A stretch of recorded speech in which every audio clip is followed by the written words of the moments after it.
Stand anyway.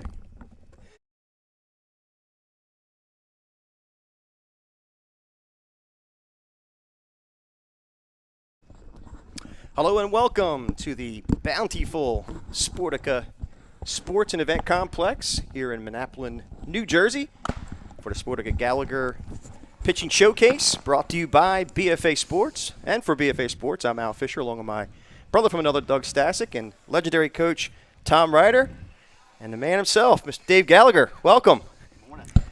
I'll just bring this down for you a little bit. That makes sense. There you go. Good morning. There he is. All right, so breakfast baseball on this beautiful Sunday. And so what we're going to see today is Sportika Gallagher's best and brightest pitchers. So, Coach, we got righties and then lefties. Yeah, we got Joe Loretti stepping up on the mound first. Just a heads up for all the coaches out there and even parents.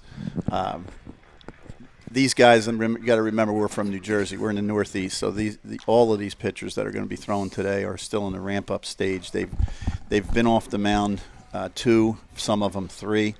I've made sure that they understand, don't worry about maxing out on your velocity. To me, this is just a way to put a face to a name. We have several events with BFA. We'll have 3 game events where we're live streaming outside, and at that point they'll probably be game ready. So just a chance to get a name to a face for today. And again, this is Joe Loretti. He's a class of 24, 6'1", 205 pounds. A big boy. And yes, he is. You know, basically, if you just look at him, his body, this is what I know you can rely on coaches that have the experience of looking at pitchers. They're projecting. And I'm going to say he's probably at about 60 or 70% right now. And he's just maturing physically. So it's a good-sized body for a kid that's just a freshman.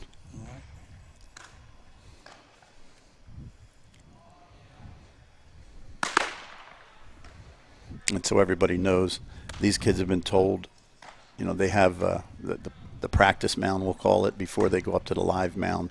And I told them all, look, secondary pitches are field pitches. These kids are not going out on the field with their high school teams until late March this year. Mm-hmm. Everything's gotten pushed back a few weeks. They won't have games until mid-April. Our job here is just to keep them healthy for now. So I told them, if you don't feel like you want to throw your secondary pitches, don't throw all fastballs. They're going to all throw probably about 12 to 15 pitches, and we'll get them through, and we'll get them on a link, and eventually they can send the coaches to that link. And Loretti's listed at 6'1", and to me, I'm standing only maybe, 15, 20 feet away. He looks bigger than that. He's a big kid. Big boy.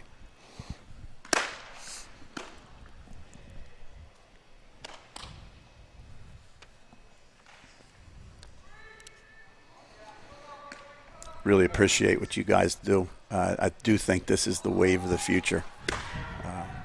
You know, hopefully we get these vaccines, and I think there's already a positive difference in change in the pandemic. So I know the college coaches, everybody's just wanting to get back on the field and be able to watch these kids. But I think more than just the live stream events, I think it's going to turn out to be a good budget item. Yeah, we appreciate the opportunity, Dave. Yeah. All right, we're switching pitchers now. Okay. All right, so that was Joe Loretti, freshman, right-hander. He's a big freshman, by the way, at 6'1", 205. Holy cow. Yeah, absolutely. All right, so our next. Jack Jerold will be stepping up now. All right.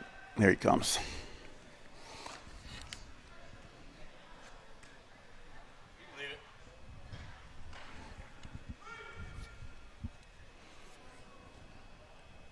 All right, and so Jack Jerold. You're up, Jack.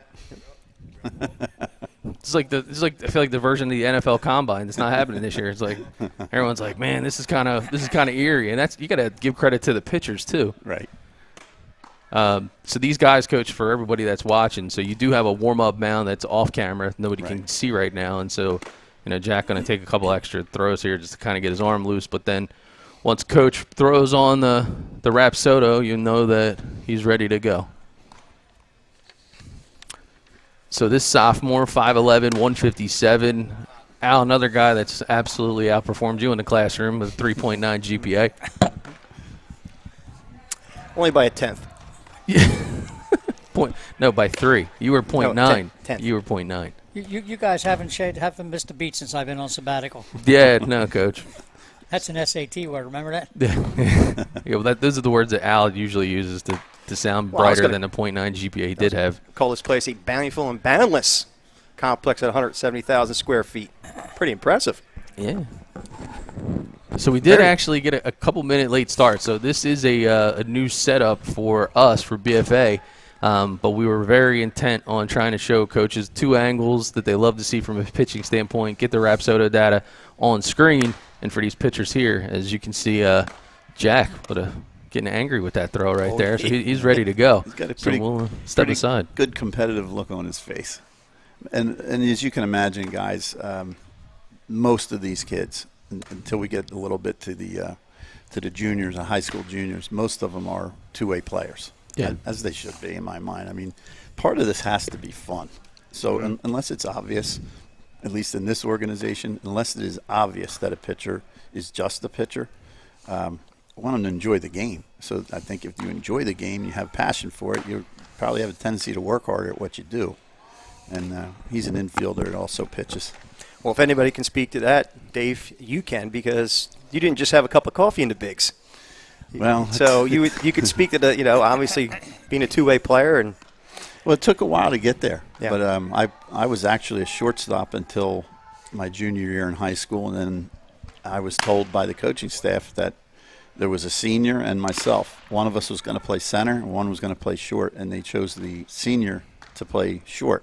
And I think they made the right decision. He was defensively very strong there, and I took the center field. I loved it. Loved it. I always wanted to make a diving catch or throw somebody out. But that, I think that's important to let the kids experience multiple sports and let them experience multiple positions. And Jack just finished up. He did a great job again. Yeah, this is just really, again, to get the name to a face and get them used to this experience. They'll be able to compete in the game. Yeah, Jack being a sophomore with a 3.9 GPA, getting it done in the classroom, as my partner alluded to. So who's next? Next is Brendan Lovali. And I'm glad you're here to say names, because I usually butcher them. Yeah, I might have butchered it. I could be in the meat department over at ShopRite around the right time. Yeah, Brendan's new to the organization. So we found him in the winter, and I like I always like long, lanky bodies, some pitchers, although that's not always the definition of a guy that's got a good arm. But, another thing that I think is prevalent in travel baseball is a player even younger than Brendan that has that quick growth. A lot of times they don't have command. And too often you see those types of pitchers are not used in travel tournaments because they don't help you win games right away. They may walk 2 or 3 batters, but somebody has to give those kids the innings. If they don't get the innings, how are they going to develop? Right. If you give them 3 years worth of innings and it's not happening, then it's a sit-down conversation. But I think that comes back to the ego of the people running the organization. Do we need the plastic trophy? Do we need that to pound our chest on the way out of the parking lot, or we can let a kid really develop? So you can see there's some potential in this arm and body. Right. Another young man that gets it done in the classroom with a 4.0 GPA at Toms River North. Yeah, I heard you guys talking earlier. I wish I liked school more than I did. My wife was very passionate about school. She'd go today if she could. And I've kind of the best, I guess, that I've ever been in the classroom is when I went to college, and I majored in criminal justice, and I found a professor that just made it so interesting for me. And from that point on, I still watch true crime. I read true crime. And if I could have another profession other than baseball, I'd want to be a detective.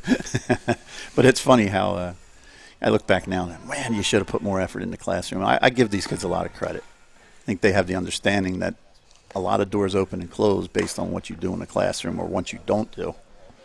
Brendan's doing a great job right there.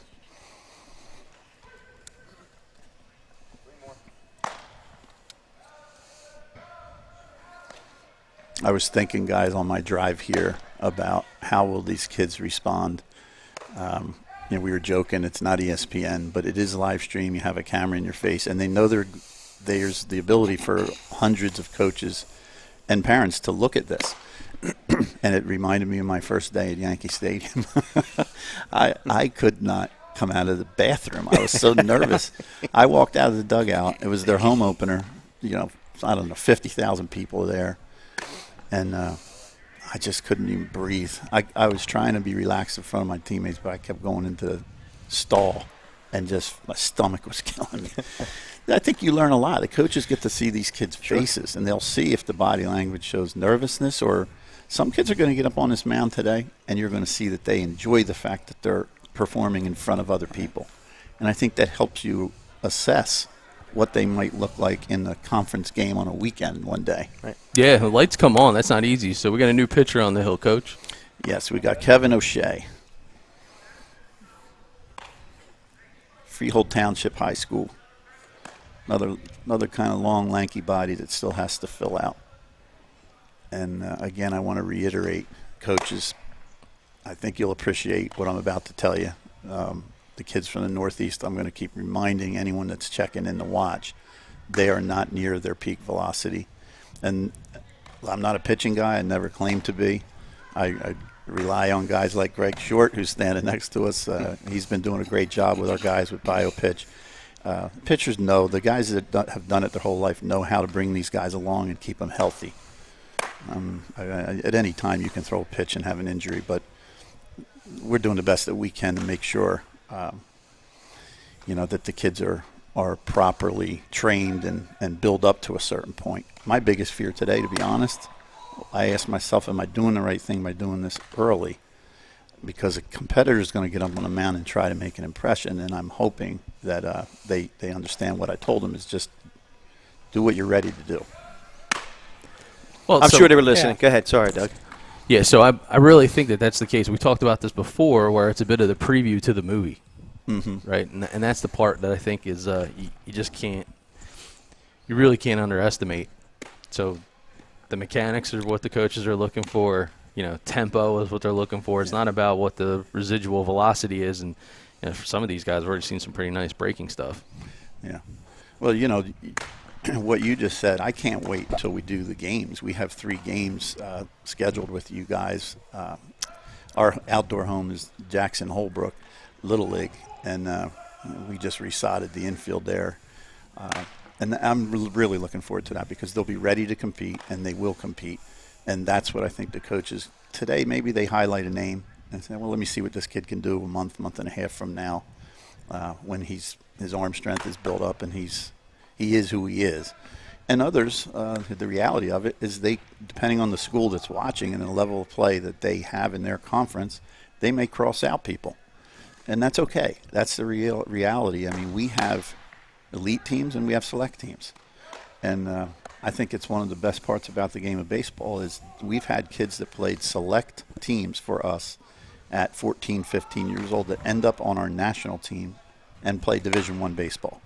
Wow. It's awesome. And it's happened more than a handful of times in the amount of years I've done it. That's one of my favorite parts of the game. Is you cannot measure the heart, as you know, Tom. You can't measure heart. You can't measure the fight and getting through adversity. I'm going to say something, Tom, that you can relate to, that this space taught me. And I've had this conversation with our coaches over the years, that you make an assessment on a kid that's 10, 12, 14 years old. The design is not to make yourself right, prove yourself right. Sometimes the kids outpitch what your assessment was or outplay what your assessment was. That's a celebration, that I don't need to keep telling myself I was right 2 years ago. I'm going to appreciate the fact that this kid showed us something different. Absolutely. A lot of it has to do with the heart. What's inside the kid? What is inside of him? Absolutely, yeah. And like you said, you're not a pitching guy, but you can have a pitcher down in the pen. He's having a really, really bad day. Yeah. Come back, talk to your catcher, say, what's he throwing? Absolutely nothing. He gets in here on the mound. All of a sudden he drones, starts throwing, he catches up, and he's ready to go. And then some other days, have a great time in the pen, get on the hill, and it's game over. That's game over. And you have no control over that. And who do we have stepping up now, Coach? Last guy in this group, David Olinchock.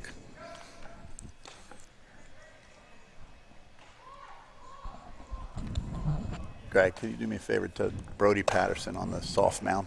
Brodie Patterson. The second group is starting now. Yeah, and this setup's really great for the kids because we talked about it, Coach. You're kind of getting two for one, so we're getting a live stream. Coaches are able to kind of see the whole group. Yes. But now each of these individual players are going to be able to take this bullpen session.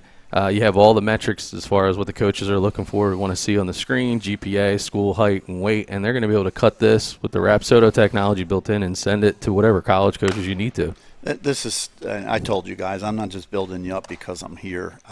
I want you to feel really proud of what you're doing.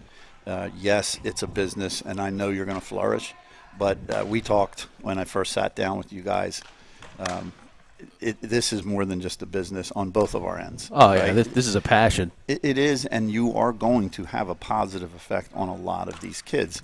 And unfortunately, the reality is some of the kids will give it everything they have, and you know, I'd be the first to tell them, look, if you've outperformed in the classroom, what you can actually apply on the field, and that happens, I'm the first to tell them, you know, don't sell yourself short with that.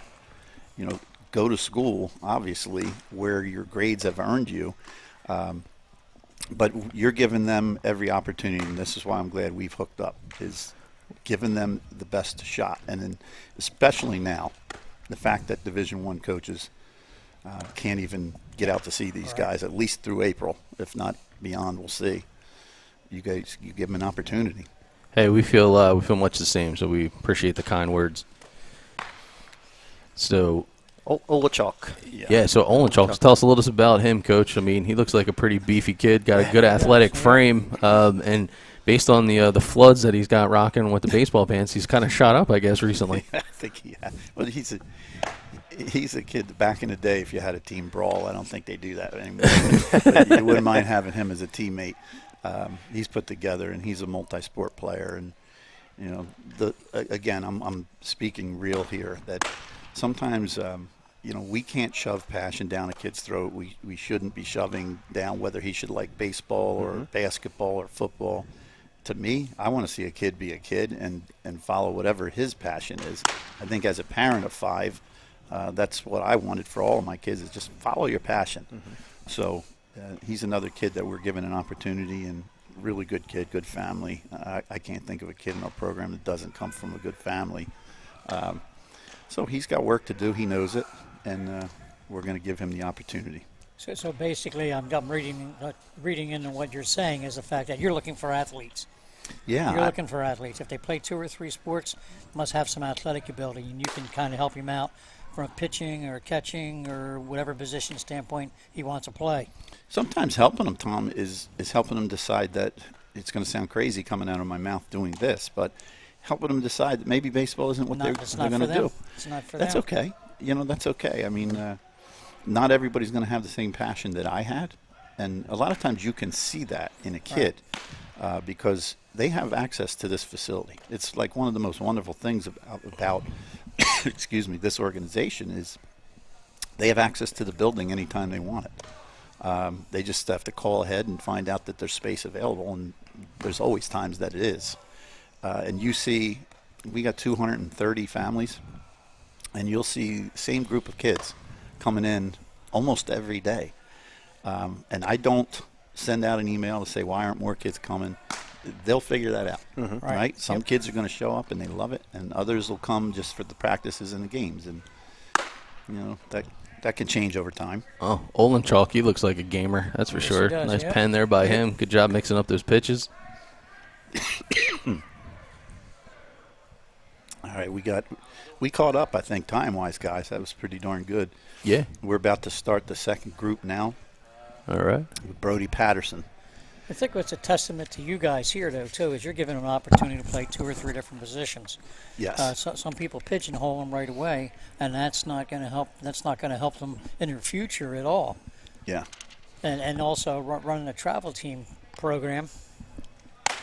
If you pigeonhole a kid too early as a pitcher, what kid doesn't want to come in today's society once every 3 days to pitch and not play the rest of the time? That's the balance. It really is, Tom, and it's a tough one because I'm the guy trying to weigh out. This is Brodie Patterson, by the way. I'm trying to weigh out to get those kids the experience of having a good time. And part of what I think we can do to help, and you would know this better than anybody, if a catcher is a freshman in high school and he can't throw a lick, but he can swing it, then I think it's our obligation to sit down with that kid and his parents and say, look, if playing in college is going to be a dream of yours, it's not going to happen here. Not going to be there. That and we don't. It might be hard to hear right now, but let's put you in the outfield if that's the best second option. And I'm okay with the fact that you're going to misread some fly balls this year, the entire year. You might lose us a game, but it's not about us. It's about you. Because if you can become adequate in left field and swing the bat the way you do, there will be a job for you in college. So that, to me, is part of what we need to do, too. And again, I would say in this space, because there's so many organizations now, I'm going to say that that's lacking. Too much of it is about the trophy because that's how you get parents to sign up for your organization. Yep. Hard to tell that to some of the parents, to be quite honest with you. I've always been a big believer in development over winning. And when you're developing properly, winning just either happens or it doesn't based on your talent and how you execute. Right. Yeah. You're a huge breath of fresh air. I got to tell you, from a philosophical standpoint, it needs to be more that way. I mean, because it's all about the young men that are standing on the mound that maybe one day decided maybe pitching's not for me, but I can play the outfield. I still have a strong arm, and I can still play this game and get in college. So it's you're channeling passions is what you're doing besides teaching mechanics. Years ago, at 14 years old, I was playing in Hamilton Babe Ruth, and I was pitching, I remember. And I was little. I didn't grow until the 11th grade.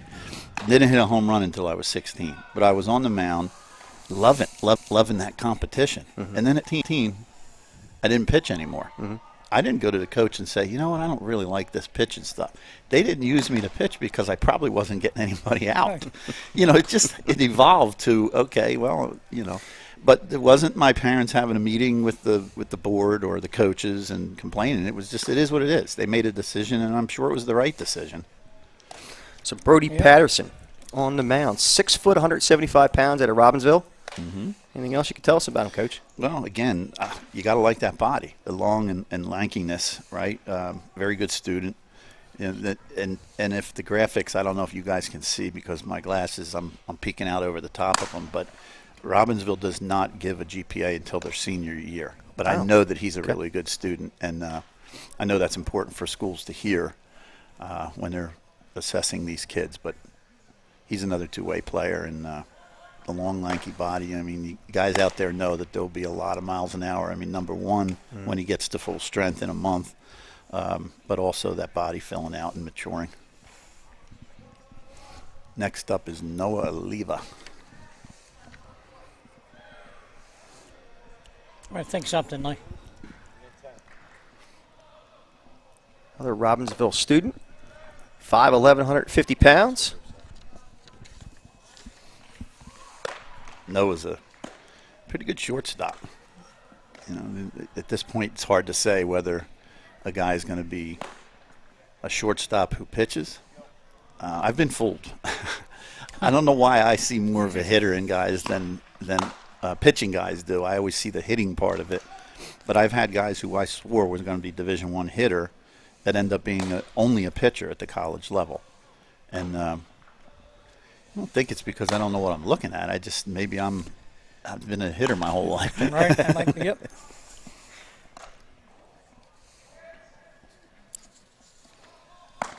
Noah, very similar to Brodie, same high school. Another really bright kid, good kid too, so respectful. I feel like I could say that about every kid in the program, and that does have meaning for us. Something that I never thought about going into this 20-some years ago is to be proud of how many kids go on to be captains in college. I'm telling you, it's a large number of our guys. I don't think it's a coincidence. I think it's the time that we put in, the conversations that we have in the office as a coaching staff about what's important to us. We have parent meetings where we'll say, I'm big on we're all in this together. Yeah. that if our parents are screaming at an umpire or the opponent, they're turning off any coach that's there to watch a kid. They'll walk away and watch another game. And that they listen to. That they will listen to because they certainly want their kids to be looked at. So, hey, we're all in it together. I've even had that conversation with our coaches that you can disagree with an umpire. There's so many games now that the umpires are worn thin, that they're just so spread out. And this is not a knock to an umpire because I'm very respectful of umpires. But I've been at games where the umpires do not know the rules because, he might have been a real umpire's son that just had to come and they needed an umpire. So it is what it is. That's the travel space right now. Right. Yeah, we've seen our fair share of those. I mean, we've seen an umpire dressed as Santa Claus in the summer, actually. It's a whole different story. Straight out of the North Pole. But you talk about young men that are becoming captains of their college teams. I mean, that talks about organizational culture and what you're developing here. You're developing a young man at the same time, and that's on top of being an athlete. That's huge. Well, we're seeing a lot of your underclassmen pitchers here early on in the morning. But talk about a standout performance out. Like we were just at a PBR event, and the amount of kids that came out of Sportika Gallagher, they kept popping up on the screen as underclassmen because by losing that year last year, it's like some of these kids are coming out of no pun intended left field, and not to take anything away here from Oliva, but knowing the quality of fielding position players that we've already seen just in the last couple weeks. These guys here are really going to have great projectability because of it's not so much of what they're doing right now or how hard they're throwing, but it's what's the approach to the game? What are we seeing that'll project out in the next couple of years to come? And, like a guy like Oliva, it's clear that he's going to go through a bit of a growth spurt because physically, that's what happens at this age. Look at the bodies. Absolutely. Yeah. Because, still 5'11", dude. That's a pretty good pitching frame for being a sophomore. And, the more enamored that he continues to get with his workouts in the weight room, he's just going to swell up. And he's not shaving. No. I didn't shave until college, and I don't think I needed to. I just did it because everybody else was doing it. I was that late bloomer. And I think there's a lot of pressure. We talk about the PBR events and the perfect game events, and there's a lot of the kids being ranked. Oh, yeah. It's an enormous amount of pressure on these kids that I never felt growing up. I'm not saying it's better or worse. It does create more opportunities, but the kids sitting in the dugout that listening to a player, 2 or 3 players down, talking about who is recruiting them, that puts a lot of pressure on them if they're not being recruited. And I've seen kids getting migraine headaches over it, which is something I'd never seen in years. No doubt. So who do we got now coming up, Coach? Christian Yu.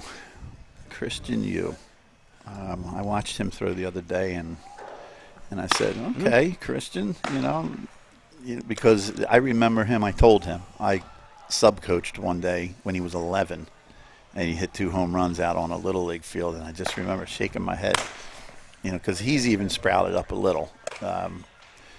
But he's got a good arm, and he's such a darn good competitor. His younger brother plays in our organization.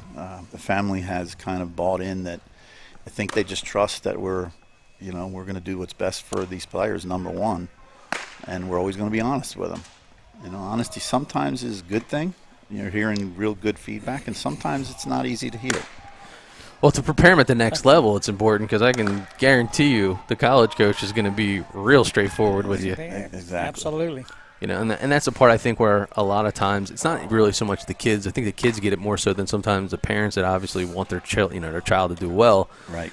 But at the college level, this is a profession for that coach. So their well-being, their livelihood is often on the line based on the performance. So they're going to be straightforward. There's not going to be any dancing around. Yes. Oh, I know one year at Cumberland, we had 2 kids. One kid was a better-than-average third baseman. One kid was an excellent catcher. We had to sit down our sophomore year and talk to them about your future in baseball is pitching, not catching and not playing third base. Guess what they're both doing now? Getting an opportunity to play minor league baseball with the Mets. That's outstanding. Well, and so for you here, being a high academic game, 3.93, getting a sophomore, this is where one shoe doesn't fit all. So here's a guy, I'm looking at his command already. His mechanics are really good. He's getting weight on that back hip, really nice, coming down with the knee. So, Coach Rader, I think this is a kid that you really enjoy watching throw just because of how mechanically sound he is. He looks very good. Looks very good. Christian's a middle infielder also, and he can swing it. Aggressive hitter. But I think what you're doing also as a staff and everything, is you're really promoting getting an education. I remember when you were a kid, and I was the head coach at Gloucester County College, first thing a college coach would call and say, can he play? Now they talk, is he a student? Right. That's one of the first things they say, now, what kind of student is he? And that opens up a lot of doors right there. Absolutely. A lot of doors. And closes them, you know? Absolutely. Yep. I have 5 children scattered across the board academically, and I remember going to visit with one of my sons, Barry Davis, at Rader, and I purposely put my chair about 2 feet further back from Barry than my son. I wanted my son to answer all the questions. I'm not there to answer the question. And Barry said, "What's your GPA?" And my son, after all those years of me saying, like, "Where's your books at for homework?" He started stammering, and he said, "It's like." Barry said, "Like what?" He said, "You got your transcripts." Andrew Lee is stepping up right now. By the way, catcher is Ryan Koff. I know we have a camera on the catchers, and Butera is also paired up with him. So any coaches, it's not a catcher's type of event, but I told our catchers, people can see you receive, and they're eventually that'll go to this link, our Sportika Gallagher link with BFA. And then they'll have their game footage added to it. So this is really important for them to do well too. I told them to stay focused and make sure you're loose. Yeah, and we talk about having an event for the catchers, which is something that you don't see a whole lot of. We always say like, hey man, these guys get to be the grunts, go out there catch bullpens. But I have a soft spot, admittedly, for catchers. So my youngest went through the recruitment process as a catcher, so I get what it's like sometimes to just be the guy on the other end of the frame. And so we actually have created a whole environment that will highlight the catchers as a whole. So looking forward to that. So, but I still have to get you to buy into what Dave and I have been talking about the whole time. We talk about receivers, not catchers. That's right. Receivers. I tried to do that with you, but you weren't listening. Well, you got to be a good receiver. The catcher you got back there, he looks more like he's a middle linebacker than a receiver. I'm just saying. He looks like he could hit a couple people. He's done a lot of work on his body this off season, and I saw him and his dad walk in, and his dad, Eric, I said, "Eric, you lost a lot of weight too." I said, "Are you working out with Ryan?" He said, "Yes." I give the kid credit. He never says no to anything. Right. If we need him to come in and catch lessons or work with a team, the kid is always saying yes. And he does a good job of blocking right there. Very good job. Glad to see him doing that. Andrew on the mound. Another time I sub-coached this past. It was maybe end of the summer, or early fall, and I saw him come in, bases loaded, no out, and he got strikeout, and then I think it was a line out to right, and it just says so much about a kid. He just competed. And it doesn't matter, I guess, how much you pull for a guy, whether he can actually make it to a certain level, how much you pull for him. But I think as coaches and as parents and as adults in the equation, you always root for a guy that works hard. He's one of them. Lee doing a nice job at that 5'10", 145-pound frame, getting the most out of his fastball.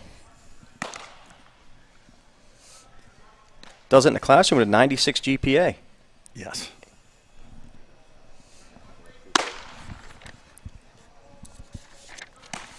Yeah, quite a few kids getting a lot better grades than I did.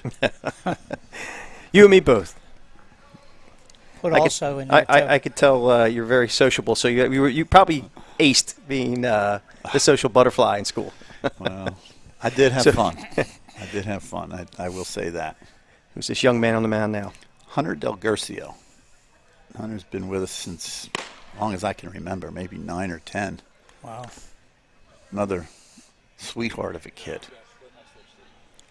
Will never leave a field without running up to you, looking you straight in the eyes and shaking your hand and saying thank you and goodbye.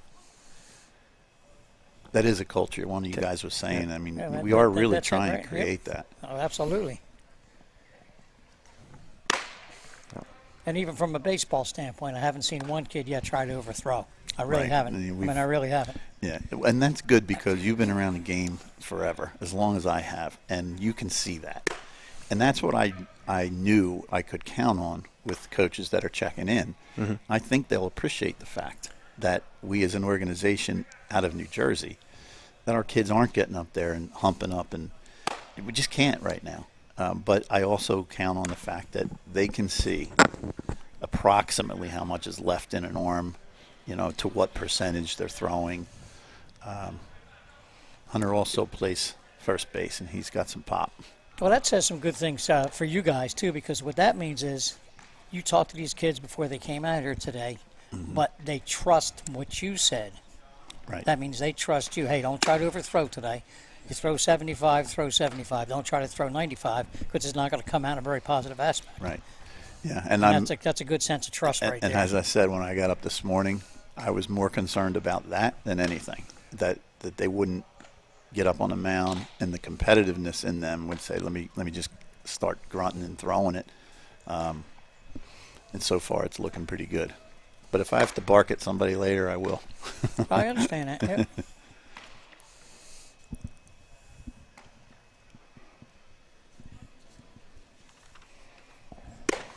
So Garcia goes to Christian Brothers Academy, 4.0 GPA. Yeah. Yeah, CBA. A lot of good players coming out of there. Yeah. Seen a lot of Christian Brothers, CBA ball players come in different showcases. Yes. We had a catcher several years ago, Brandon Martirano, that caught for CBA, went on to UNC, and he's now catching professionally. Maybe one of my favorite players to ever coach because he was so honest with himself. Yeah. He once said he played on the 15U national team and won a gold medal with USA Baseball. And we had a conversation, and he said, Coach, I was aggressive and relaxed when I was trying out. And once I was selected, there was a catcher ahead of me, and he said I was intimidated by him. And he said I got nervous and I played nervous. I said, Brandon, you're 15. To hear you say that, I said I did it at 27 in the major leagues. So you're going to learn from that experience. That was like my favorite part of what he did is he recognized that was an issue that he had to solve. It looks like we're going to take a minute or two break. Okay. Before we have the next group coming on. We're doing good. So we're ahead of schedule. We are ahead of schedule. So we started behind schedule and we got ourselves picked right back up. That's good. Okay. All right, good. Overlay 4, what does that mean? I know Tom don't know what it means either. I have no idea.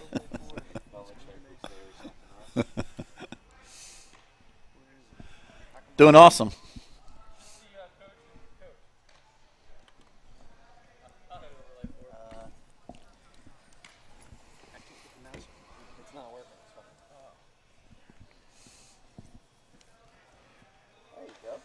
Tom, you know what I'm noticing when I look at our screen? Both of us needed to go to makeup before we got on the air. One of us is old and one of us is older. I don't have to be on camera because I'm not one of those kind of guys. I'm going to stand to the side and let you two handsome guys be on camera. I have an idea. Look, I have an idea. Yeah, that'll do it. No, we don't need the makeup. Besides, the camera puts about 100 pounds on me, so I don't want to. Yeah, me too. It's funny how that works. Yeah. I got that white cream donut stain on my shirt. Towards the end of my career, the spreads were pretty darn good in the major leagues, as you can imagine. Hard to walk away from them. So I couldn't afford as a center fielder to gain even 5 pounds. And when I would, my father-in-law would just say, David.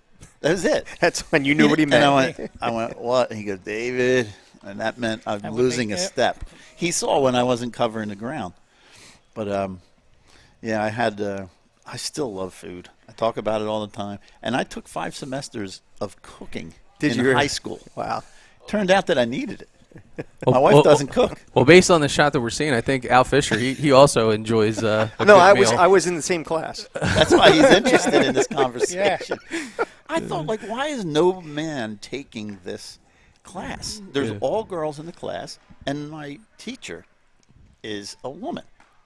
am I the only one that's not like and little did I know that all of the girls in high school are always on a diet. So they're not eating anything that we're making. My friends used to meet me in a hallway after class, and we'd share all the food. Well, you know how it is, too. Guys think they can kind of do it on their own. They don't need to be taught. Right. So that's why you were in the class. So you got the what do they call it? Emotional intelligence is what we call it, right, today? So you're like, hey, I'm comfortable in my skin. Oh, boy. So I'm going to go to this cooking class. Boy. Mrs. Jeffries was my cooking teacher at Steinert High School, and I got along with her so well. Mm-hmm. We had to bake a cake for one of our projects, and we put all the ingredients in and then had to put it in the oven, set the timer, set the heat. So apparently I guess I read the recipe and put 2 cups of I think it was baking powder instead of a half a cup, and it exploded in the oven. When I came in the next day, she said, I am so sorry that the janitor must have come in and opened the oven too early and it ruined your project, so I'm going to give you an A. And I said, I made it look like I felt terrible that my cake exploded. It had nothing to do with the janitor. I took that A, though. I took that A. Albert, in defense of you, I guess I'm going to help you out here. Oh, Which one of us left their dinner last night in their vehicle? Oh, it wouldn't be the 3 that are sitting here. The guy off camera. It would be the guy that's operating the least amount of sleep. Here, I'll get in front of the camera. well, it's cold enough. You can I'm still surprised eat it's that not. today. There you go. Hi, I'm Chris Losey. No. Yeah. Boy. I guess I should ask the next question. Are we still public? We may be like that Board of Education. Oh, Yeah. boy. Yeah, that was not good. I don't know if you know anything about that, but we're not getting into it now. Yeah, we will do that now. So, Coach, talk to us a little bit about, so, you said we got a couple of events coming up, but for the other coaches that are kind of watching our ugly mugs right now, what kind of events are you looking to be seen at this summer as far as some of the bigger underclass events that people are used to? Well, we're in all your typical tournaments if they happen, right? That's true. There's no sense for us, a team out of New Jersey, to go to Florida and Georgia if the Division I schools cannot attend them. So we weigh that out. We're hoping that happens, and if it does, we're scheduled to go to Perfect Game, Georgia, Florida. Also, I think the one is in Ohio. Supposedly, I haven't been there with our teams, but this is the first year. We were going to do it last year. The pandemic shut that down. And then we'll do our locals, our Diamond Nation. So, again, I'd say the events that we're doing with you guys will allow coaches of all different levels to highlight a kid or cross a kid off for them, right? And the fact that they get a hint on their academics. And then what they do is they call me. And I want the parents to know what an advantage that is, that the screen, you can't see it, but over to my right, we have our 13-year-olds that are over there practicing for a couple of hours, and they've got plenty of room over there to do it. So part of the evaluation that goes into these kids is how you see them every single day. It's not just a Diamond Nation tournament or a tournament in Georgia. If they went 0 for 4, it's over. I couldn't even tell you what their batting averages or earned run averages are. I never could tell you, and I've never had a college coach ask me that. Yeah, that's a great point that you bring up. So many times people are freaking out over what's the game changer say as far as your season and your tournament stats going, but a lot of it's irrelevant because I've seen kids go 4 for 4 with 2 home runs, and then you find out that they're basically hitting against a kid that was throwing 62, and he only had well, I guess it's a fastball, but you understand what I'm saying. Yeah. So 4 for 4 a day against that, where, hey, if you can get a base hit against a kid that's throwing 91, but you put the other 2 balls in play, it's a big difference. Sure it is. Just being in at bats. Yeah. Reese Moroney, I actually was talking to a college coach the other day about one of our 2023s. He's a middle infielder. And we were talking about the fact that he's in every at bat. Nick Frank is a partner of mine on the operations side, but he also coaches that team. He's done a great job with that. It's a very talent-laden team. And if I'm not at the game, I'm always asking about all of our kids. Right. How did they do? And I don't want to know if they went 2 for 3 or 0 for 3. Are they overmatched? Do they need to more development in a certain area? Right. And with Reese, one of the things that's very telling is he's in at bats.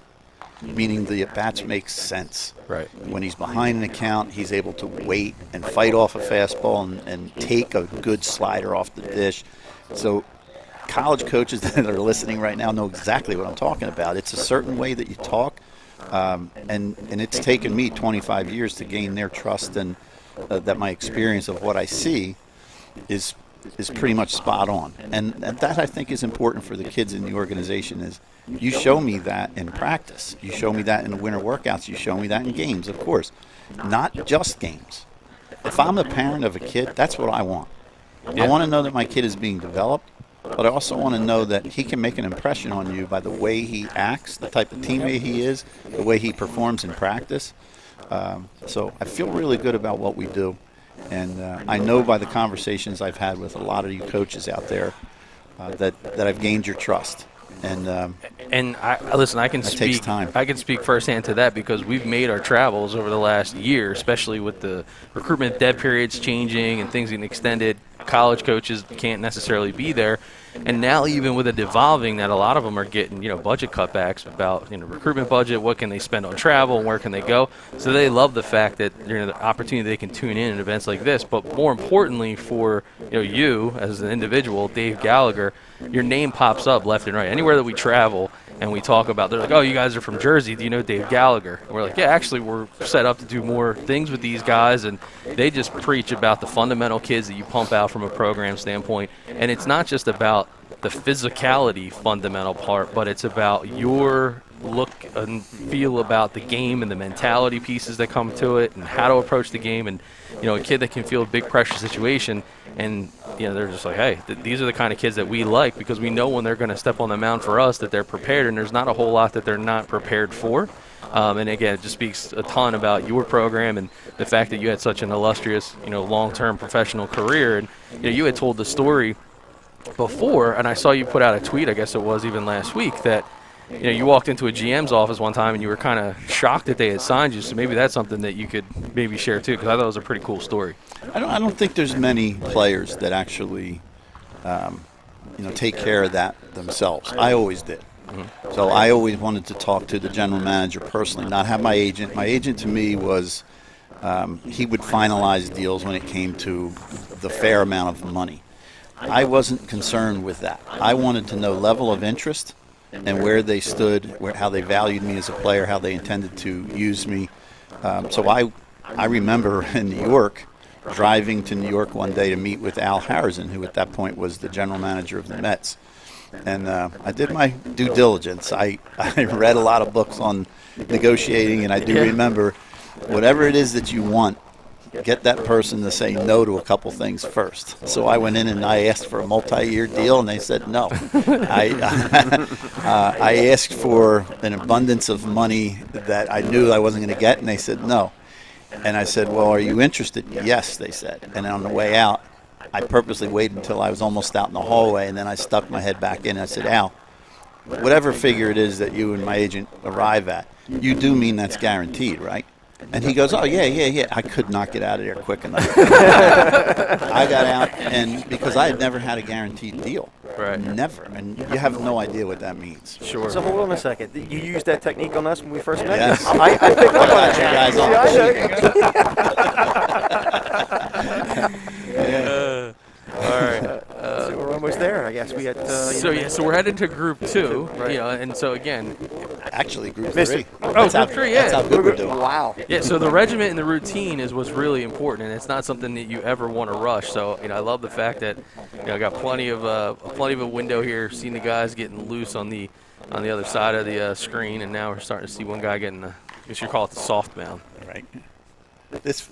We'll see. Greg just took the list so that it matches with your graphics and all. I'll get that back in a second. But, this group right here, guys, now again, I'm not making excuses for them. I hope that they don't get up on the mound and just start, emptying their pockets. But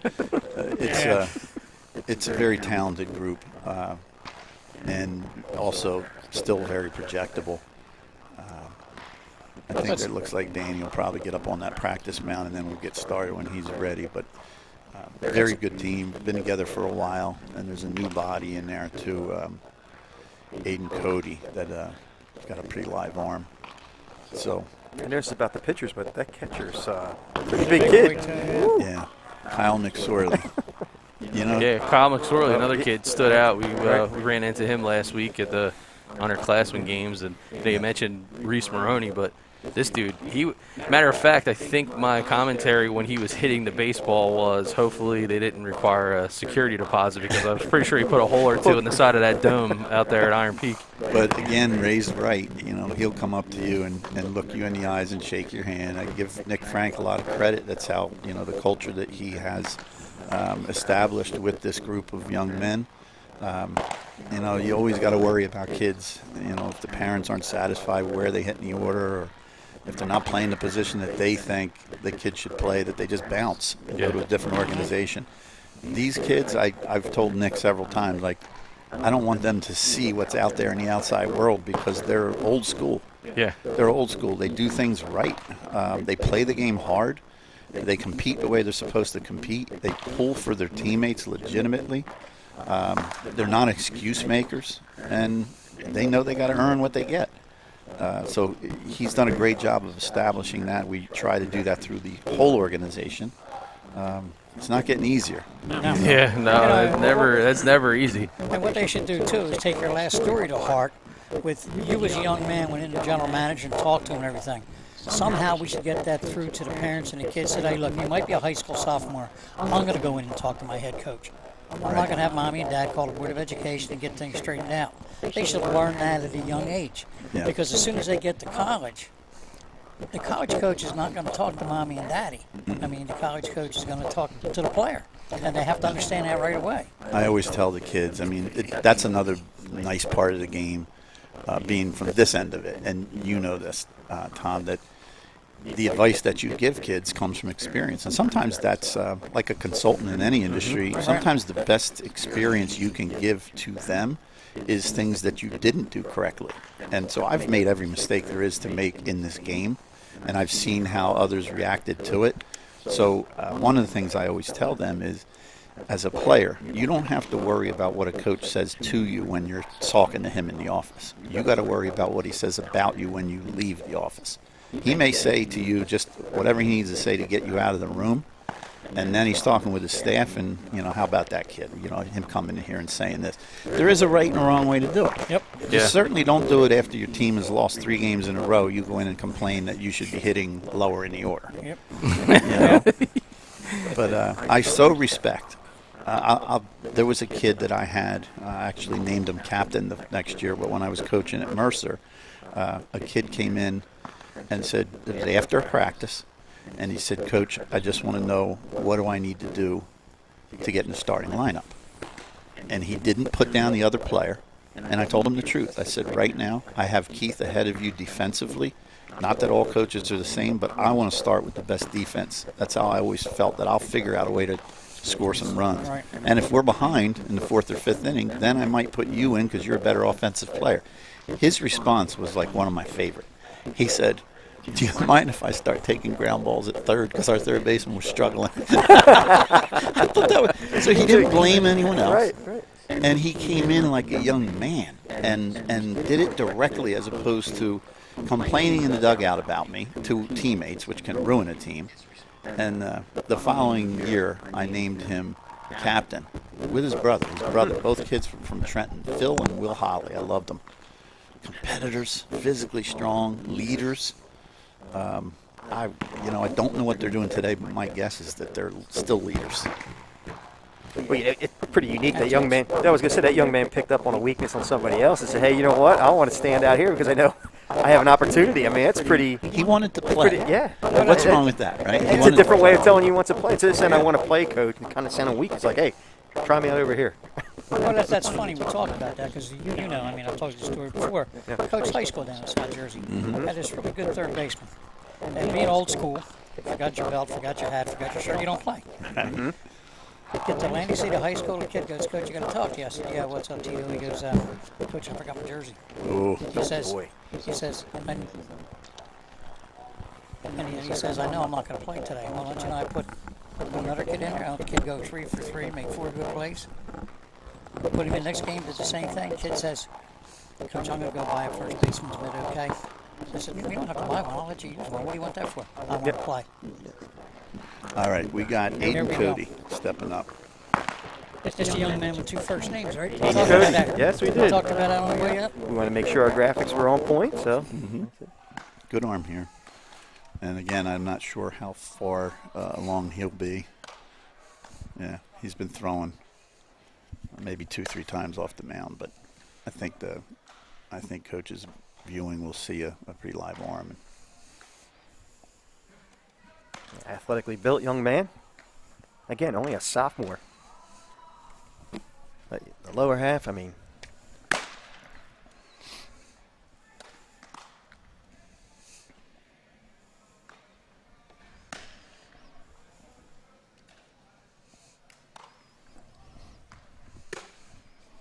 Just found out Danny Cyprian will not be throwing today, and I know there were a few schools that were looking, and he had a secondary exposure to a positive COVID, so he's just not, and that's the right thing to do. Yeah, no, it's Yeah. unfortunately these are the days and times as that happens. But again, Coach, we talked about it before. We're in a position that we're working with you guys on the long term. So hope he gets well, is feeling better, and I'm sure we can work in an event and get him on camera and get him. He's not feeling bad or anything. He just, he's doing the right thing. The parents in the organization have been outstanding in letting us know if they have any secondary exposure or even if they have a positive test. And we've shut teams down for 10 days, depending on what it was. Not that we're doctors, but we're becoming experts at it. I don't want to speak too soon, but Well, the reality of the thing is, I got a friend of mine coaches down south, and he goes through this on a daily basis where number 1 pitcher can't pitch today. Right. So we got to go to somebody else because here's what happened. Yeah. Or got to shut down for 10 days, just like that. Right. So St. John Vianney, that's another school, non-public, Group A, always seem to be in that Final Four, it feels like, year after year. And so this sophomore, what a good frame. Again, looking at those, we'll call them pitching thighs. Right. This is a guy that looks like he likes the gym. Yeah, he's a strong kid, and he just tried out for our team this past winter. And I saw him. He had a very live arm, and he's been up to 87 again today. I'm sure he's just going to go through whatever his velocity will take him to. I'm actually hearing he's flirted with 89. Yeah, I heard Greg told me the same. So, again, I'm appreciative, like you were saying, Tom, that the kids are doing what we had asked them to do. But you know what? Even if you watch most of their velo times now, this is good enough to win on a high school level. If you got a good pitching coach, Right. you got a good pitching coach and teach good 4-seam, good 2-seam, and a good changeup. Yes. A chance of winning a lot of games. Absolutely. I mean, you think about it. Most high school pitchers, 82, 83 is a really good arm. Yep.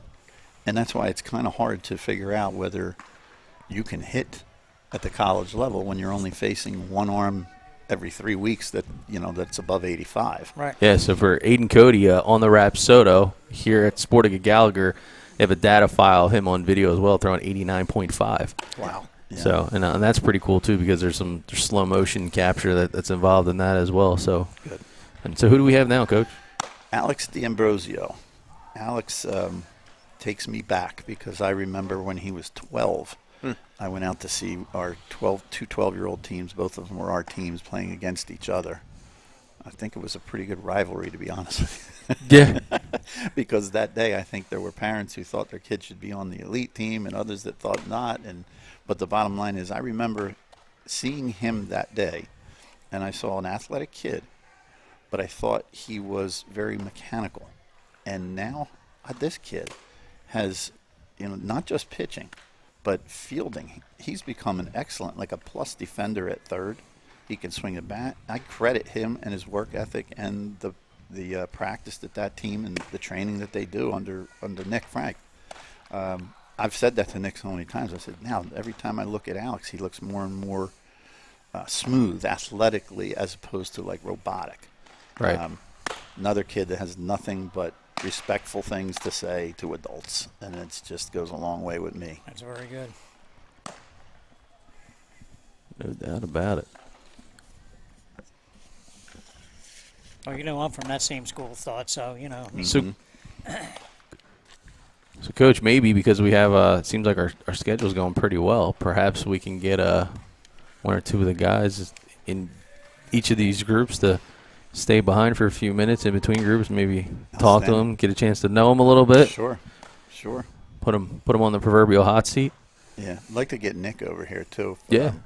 I think he was working out with those 13-year-olds, and maybe he can talk a little bit about his team, because a lot of these kids are on his team. They're the 16U elite.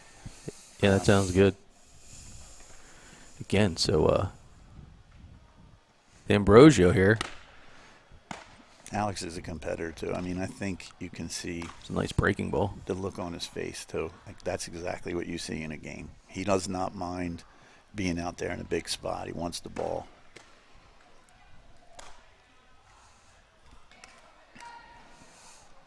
So he's fired up, and the catcher, by the way, we were talking about him a little earlier. Kyle McSorley was playing first base, and then he went behind the plate. The first time I saw him behind the plate was a game at Diamond Nations. And I thought, that might not be a bad spot for him.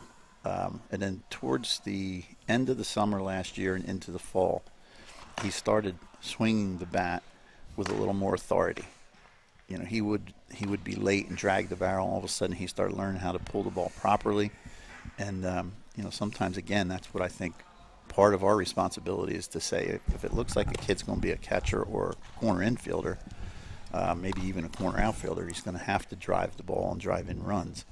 And better for them to know that, because there is a mentality to hitting, right? I was always a 1 or 2 hitter at the pro level, and I took more pitches than, say, your middle lineup guys would. Try to get deeper in counts, and try to get on base for those guys. It's a different mentality, and he's taken on that mentality.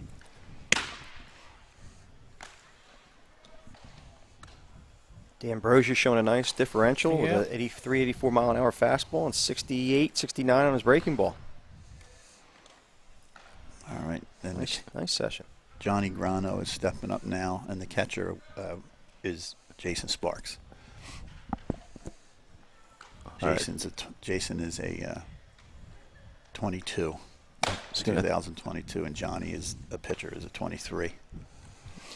So I guess he's wasting no time. He's getting up and going right at it here. Very mature kid. His dad, I remember going back a few years when I first came over here. It was almost 4 years ago now. That Johnny came in with his dad, and his dad was just giving him the ride to get there. But Johnny, like we were talking earlier, he did all the talking. And we were giving him a choice of playing. He was that borderline kid playing on the selector, playing on the elite. And we said, if you play on the elite, you're going to have to earn your playing time. And he accepted that. And he's like really, he might be finding something here on the mound, because, again, he's got that lanky body, and he loves to compete. I've just seen him get outs. So there's a lot more left in that body. And we collect some of this footage now, and I'm sure we'll be looking a year from now, and we'll be seeing kids that are arm ready. And my guess is their velocity will have jumped about 5 or 6 miles an hour in a year.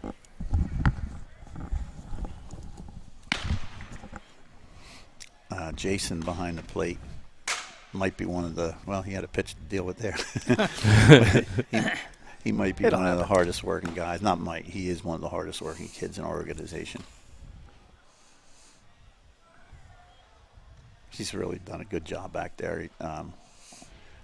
And Jason, when you see something once, you think, well, maybe he got a little lucky. When you see something 10, 15 times, he always steps up in big spots, Jason.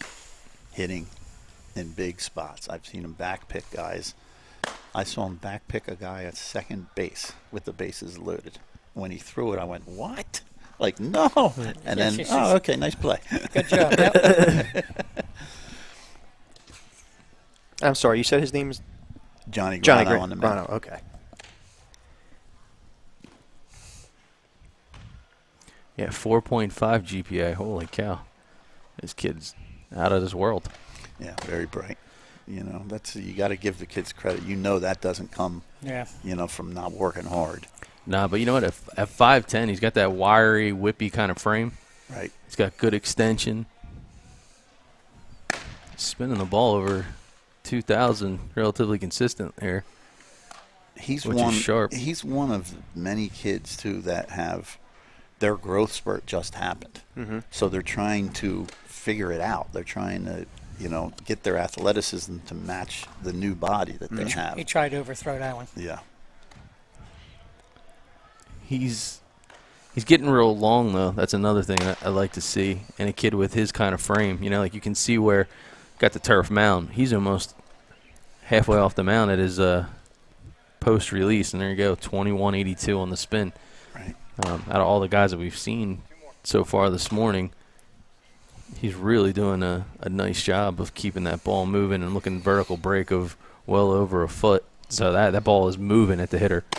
You notice that me and Tom got real quiet when you started talking about that spin rate. we've been through we that. both looked down at the We've ground. been through that, okay. I would have been good with, he has a good tight breaking ball. Yeah, that'd have been good. Well, that was almost 15 inches, just so you know. Spin rates, actually, was it a strike? It was. I will say, though, these coaches know what they're looking at because with you guys did the event. It was a PBR event. Yeah. Justin Herbstman, he threw at midnight on one of those events last year. I was sleeping. Yeah. I tried to stay awake. I was sleeping, and then they saw, I don't know what, half a dozen pitches, and the coaches knew by the spin rate and his arm angle. And all of a sudden, the phone just started ringing. Oh, he got phone calls at 12:15 at night walking off of that mound. I mean, we were on air for 16 hours that day. I came away It's like from that experience thinking wow, these guys know what they're looking at. Michael Valani is on the mound right now. Another good two-way guy, middle infielder, mostly second base, and competes his rear end off on the mound. Yeah, we saw Valani too. Old Bridge, 3.9 GPA. Mm-hmm. Another good frame, 5'11". You mentioned two-way player. He did really well defensively when we saw him last week. Yeah, he's another kid. He just sprouted up. All the kids this age, I guess, that's the age, right? But why in the heck would we, as an organization, try to make a decision of one way or the other? Let it play out. He can pitch. He can hit. He can play infield. And who the heck knows? Yeah. And you give him every opportunity when he gets out collegiately, then somebody else is going to make that decision for him, probably. Hey, if second base and hitting takes him to a level that he wants to go, right, higher than what pitching will, then have at it. Let that happen. But none of us really know where he's going to end up on the mound, right, when we look at him right now today. Right. I just know he gets out and he competes. That was a change. Yeah, good, real nice change there. 99% efficiency, but that horizontal break, left to right, it's almost a full foot. So think about the fact that the plate's 17 inches wide. Right. That's a wood bat jam shot there. But that's what he will do. I've seen him enough on the mound, and that team is so strong that typically they'll end up, in semifinals and finals. So they're facing good competition all the time. It's just a great way for us to get a look at the kid. That there is a nasty pitch. That was. Watch this thing, how it kind of breaks in. Yeah.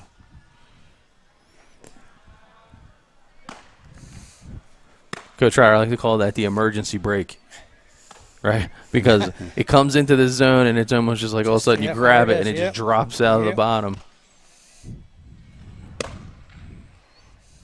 Well, I think the important thing with everything so data-driven today, and I should probably put a disclaimer for you guys, I guess, is that it's good to be data-driven, but you have to understand how you can make it work. Right. I mean, I hate to use the terminology. There's a lot of high school guys who do all this stuff and everything, but you got to be able to use it and put it in a proper perspective. Right. Agree. 100%. So the 2 pitches ago, the breaking ball dropped out. It was at a 2,200 spin. That is nasty considering the speed of the pitch, right? Like sometimes you'll see 2,200 when you got your high 80s, but to see a ball moving that much when it's slowing down to 64, that's disgusting. That's a shin shocker. You sound like a rocket scientist when you talk like that. That's not true. 19-mile-an-hour differential, though. Yeah, okay. So I got There you word. did. 63 miles an hour to 82. That's Danny That'll work. Cyprian is here. I got word that I was wrong, that it was our catcher, Christian Bernardini, that had the secondary exposure. So Danny Cyprian is here throwing. Did you get that on the hot phone, the red phone behind us? You got the call in? Yeah. So who do we have? Who do we have on a mound getting loose here, Coach? This is Danny Cyprian, so he's a little bit out of order for the sequencing. Danny Cyprian. That's Good all right. arm. He's a two-way guy with a body that I love. It's a body I wish I had when I was drafted. You know, like a 28-inch waist. I'm Yeah. just a little more than that now. It looks like, a lot like me. Yo, he's got the throwback stirrups going too, dude. You don't see them much anymore, bro. Yeah. Bring I him love back. it. So he's got the old school mentality. Yeah, he's got a very projectable body. It was 2 summers ago. I took him, several players, about 13 of our guys, to Vero Beach for this Major League Baseball and the Players Association. It was like a joint effort. Yeah. Some of the top players in the country. Yeah, the PDP program that they had. Yes, and it's an awesome program. And I was talking to him one morning. His mom was next to him. And I noticed as I was talking, he was looking right through me. And his mom said, Dave, not to interrupt, but his favorite player is standing behind you. And I turned around, it was Ken Griffey Jr., who was showing up to speak to the kids. Yeah. And Danny couldn't even talk. He was so excited. And I said, that's your favorite player? He said, yeah. I said, well, go say hi to him. He goes, I can? And I said, yeah, he's right there. Absolutely. Danny was about 2 feet shorter that day than he is right now. He just sprouted. But he was a middle infielder and a very athletic one. He grew out of that. Now he's in the outfield with a plus arm. 83 miles an hour on that last fastball and the drive in, right? So you got a right-handed hitter. That one's coming right in on the hands. So those are ground ball inducing pitches right there. Look at that. Oh, nice breaking ball. Whew. Yep. Yeah, he's going to attract a lot of interest, based on his filling out and where he ends up. And, the thing that I understand, he and I had a conversation a couple of weeks ago. He was afraid that we were going to say, you're just going to be a pitcher. And I assured him, Danny, there's no reason for us to. You can swing it. Yeah, this guy's hit.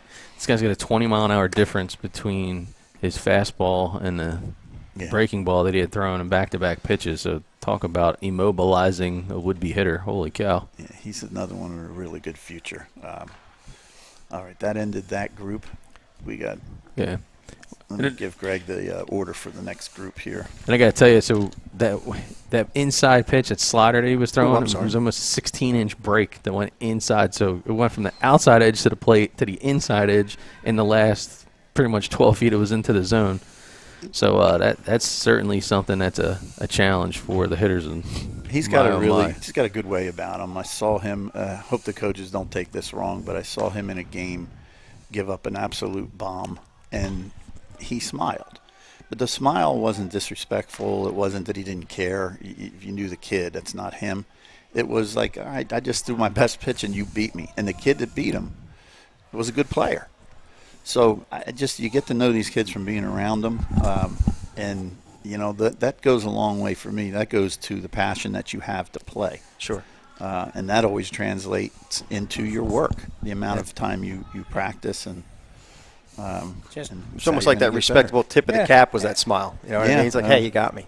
Just give me the ball back and let's move on from there. Yeah. Let's move on. Yep. All right, so it looks like we're going to have a Yeah, we're doing well with time. Yeah, next pitcher warming up. I guess these guys are really fired up because you had them scheduled for a certain time, but we're seeing guys kind of roll in, and they're like, I can't wait to get on the mound. We got them 30 minutes ahead to just make sure they get loose. Yeah. So I believe we've got, 9:30 to 10, 10 to 10:30, and then the lefties. So I think we have 3 more groups. That last one will probably be the longest because it's about 7 left-handers. Sure. And coaches always salivate. It's like finding a unicorn. Left-handed pitching? You're not kidding. I'm all in, man. I've never asked that question of a college coach because usually I'll say, what do you guys need in this class? Right. Whatever the class may be. I've never once heard a college pitcher say, "I don't need any pitching." Yeah. Yeah, Never. absolutely. Not once. They always can fit an arm in, even if it's the 75th kid on their roster. Even if I might interject a thought, Yeah. even on your practice mound, Mm-hmm. I would probably think about maybe having a catcher get down, receiver get down right away with the mask on and everything. Yeah, yeah. Even with all them practice pitches. 'Cause Yes. he gets a chance to practice something. He gets Before he comes the over. first 3 pitches he threw were almost up the backstop. Right, It yeah. was like hit the ball up in the top of the stands. Yeah. But I'm not saying it's right this way. I've done it all the time. Of course. Receivers are always down. Yes. Even when they're playing, anytime they're playing catch with a pitcher. You got another cord there or no? And you keep beating yourself up. You were a good player. I appreciate that. I used to hate it when I was at Gloucester, and now you're the guy coming up out of the immersion dugout with the bat and say, "Oh God, here we go again." I loved my days there. Loved my days playing there. Had a lot of fun. That's why I feel so bad for the kids that are in college right now, that the experiences that they're missing. You know, Oh yeah. the social life that you get at college. Obviously, there's that academic, most important academic side. But the social life you get from playing a sport at the college level, you gather, whether you won or lost, you gather as a group. And you talk about the game and you laugh. And sometimes it's not laughing. Sometimes it's, after tough losses. But those kids they missed that last year. And some of them already, I saw Scotty Bradley from Princeton announce that their season was shut down. Yeah, that's what he told me this morning. Yeah. Yeah, that's a shame. It's tough. And I had to look kids in the eye last year several times, our 2021 grads. And I would be right in here and out at Holbrook outside. And I'd get down on a knee at the end of a practice and say, guys, all I can do is tell you what is going on. It's not good news. You're up against players who are in the transfer portal. Your JUCO kids are now getting both of their years back for eligibility. You have kids that might be leaving an Ivy League and doing grad work with another year of eligibility. You can transfer without penalty. That's what they're up against right now. Yep. So if you're a college coach, are you looking for a kid coming out of high school to play middle infield, or can you look at a kid from a JUCO around the country who's physically mature and has a resume already? Mm-hmm. Up on the mound now is Luke Treese. Luke also but plays. just imagine if they follow this through with high school with 5 years now too. Yes. Think about it. I know it. That's I a know scary thought. Yeah. That really is. I just think it's not leading to a good point. It's going to take a few years, Right. and that's if everything It's going passes to catch it here. up sooner or later. All right, Al. So Luke Treese, 5'11", 150-pound sophomore out of the Petty School, 3.8 GPA. Luke's dad coaches over there, Petty. Been doing that for quite a few years now. That's a very high academic school Yes, to go it along is. with a very good baseball program. Yeah, when I was at Steiner, we challenged Petty to a chess match, and we lost. I'm kidding. Scrabble would have been the same. Oh, boy. He's a good kid. His dad's a good man. He's another two-way guy. He was playing infield when he first came to us, and now he's playing a lot of outfield. A lot of people like that versatility, Yeah. and we'll see how the pitching end of it plays out.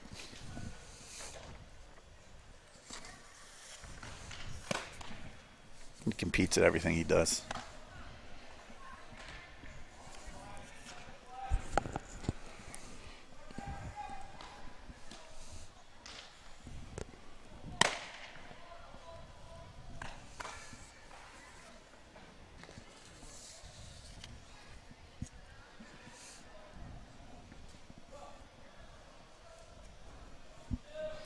You guys usually go straight through an event without a bathroom break, or do you take it? You just steal it Al usually gives up after first. coffee?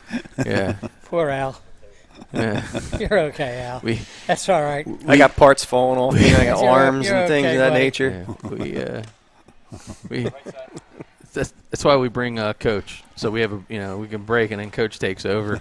Man of many words. But that's when you get worried, when you leave me alone. Right. Yeah, Coach gives all the kids the college experience, regardless of where we're at, showcase, tournament, doesn't matter. Like he says, like, hey, you can spend it all you want, but was it a strike?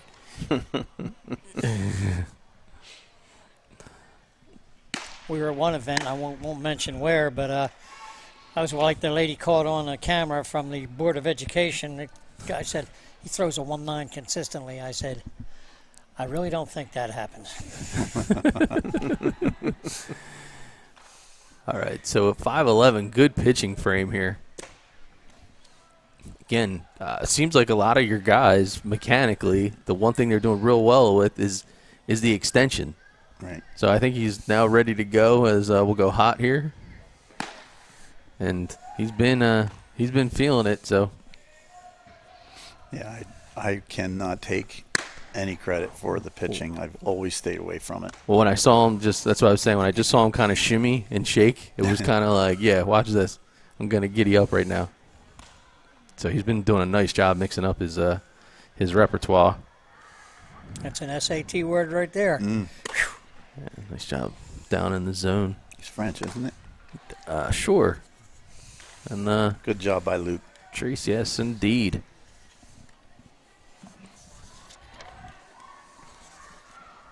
Michael Sacko, or Jake Sacko, will be up next. He's an Allentown High School kid in 2022. All right. I was hoping Coach Mayer would get here. Maybe he's pulling his hair out by now, maybe. Yeah. So, Coach, that's a nice-looking hoodie you got going on there. That's Sportika Gallagher baseball hoodie. Yeah. We get some good stuff for our coaches. Man, you're not kidding. We might have to. Get a team store? We might have to twist your arm for that one. Yeah, I think a few years ago. We swapped jerseys. The NFL players swapped jerseys. Maybe we can do the old. A few years ago, we had it in the team store. We had pink ones. Okay. And I have a big family, so I think between my mother-in-law, my wife, my 2 daughters, I think I spent about $500 on sweatshirts that Christmas. Jake Sacko. Yeah, doing it on the field and doing it in the classroom with a 3.52 GPA at Allentown High School. Mm-hmm.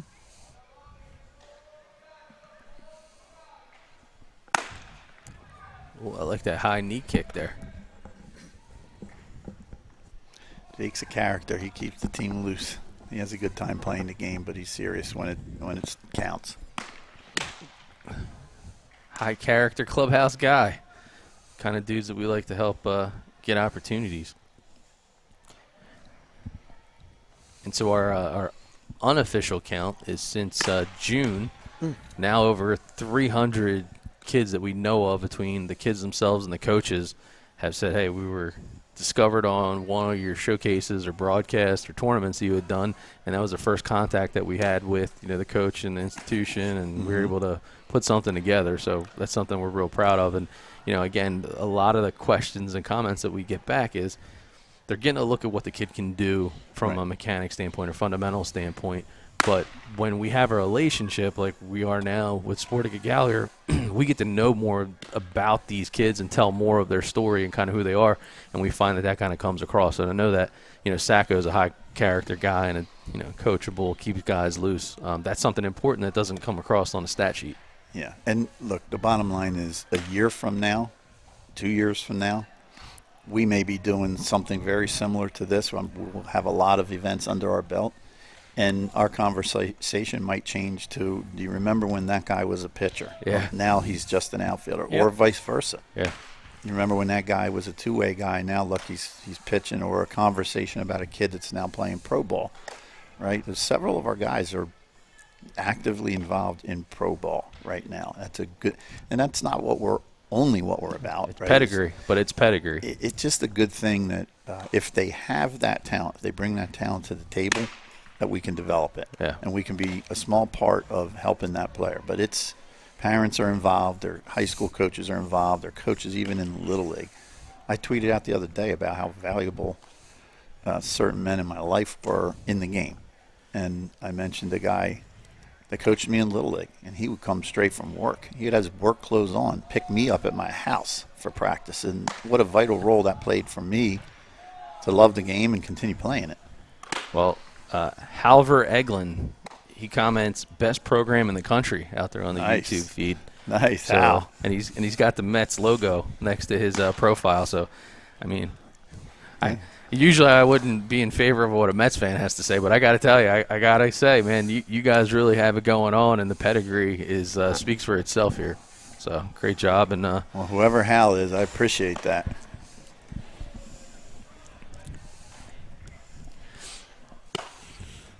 Speaking of being a Mets fan, so my home got inspected yesterday, and I saw a New York license plate, and I said, you wouldn't happen to be a Mets fan, as I was on my way out. Right. Because them home inspectors can cost you a lot of money if they find things in your house. Oh, yeah. And he said, nah, I'm a Yankee fan. And I said, oh, all right. I used to play for the Mets. And he smiled, and I went, all right, this is golden. We spoke for 20 minutes about my days in the major leagues, and I said, man, there's a lot of snow on the ground. It probably won't take you that long. He goes, 5 minutes. You got to take advantage where you can. Yeah, well, meanwhile, the guy that's buying the house, he's on the chat now too. I hope not. Oh man, Sacko really doing a nice job though. I'm sitting here with my eyes on the Rapsodo. What I like is he's taking chances throwing some of his secondary and third pitches. Like you can kind of tell here, he wanted to get one or two. Yeah, and I really admire that about a kid. All right, we got Jake finished up. We got Ian Padula coming up right now.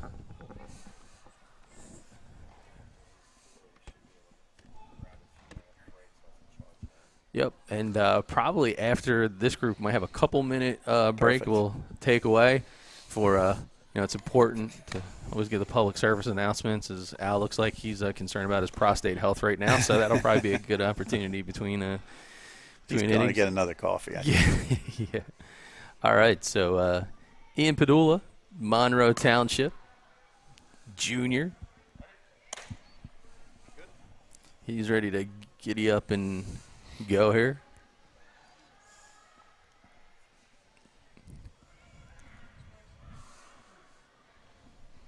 Ian also plays second base.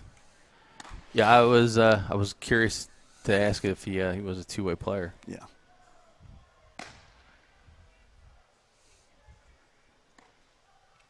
You know, it's funny too. I kind of reminds me of my oldest son. We were talking about before. It's like, you kind of look for that. Hey, when's the kid going to hit that next kind of spurt or growth? This kid has some big feet, dude. So he's got some cinder blocks that he's carrying around with him. So that can only tell me that he's still got some shooting up that he's going to end up doing. Well, and he's got the athleticism to go with it. Like I said, I was so late. Yeah, me too. And I was 11th grade, beginning of my junior year. I shot up, and I remember seeing the scouting report from the guy that signed me, and he on that scouting report says has brother 6'3", my brother Marty, and I never got to 6'3", but he might have made me some money. Yeah, that comment. Did you give him commission? I never told him. But he was huge. Yeah, he still is. No, this dude's walking around with some boats on the mound. Like you look at the width of the actual plate that's on the mound, and then he's kind of going, side saddle here as he rotates through. All right. He's got to have a size 11 shoe, 12 maybe. Yeah, I know we have a kid thrown in the last group that's got a size 13. Ooh. And his dad is very tall. And so, this is part of it is projecting, right?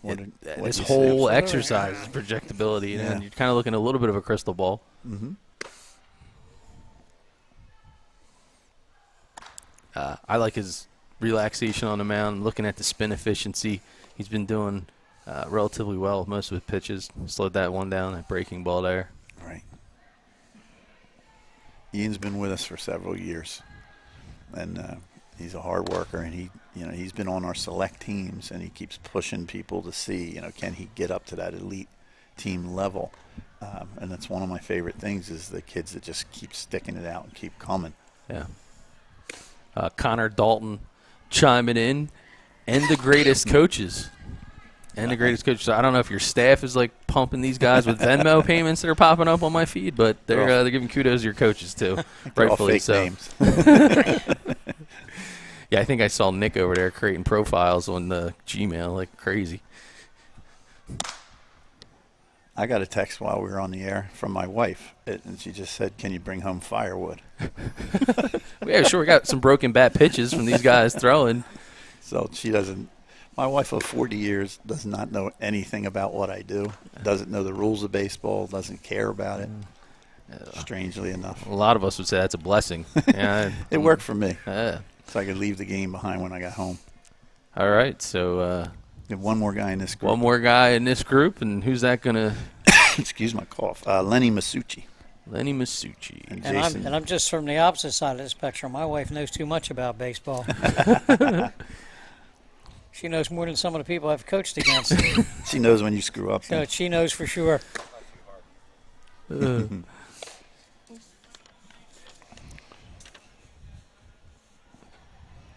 Sometimes I get home and say, "Why didn't you bunt in the second inning?"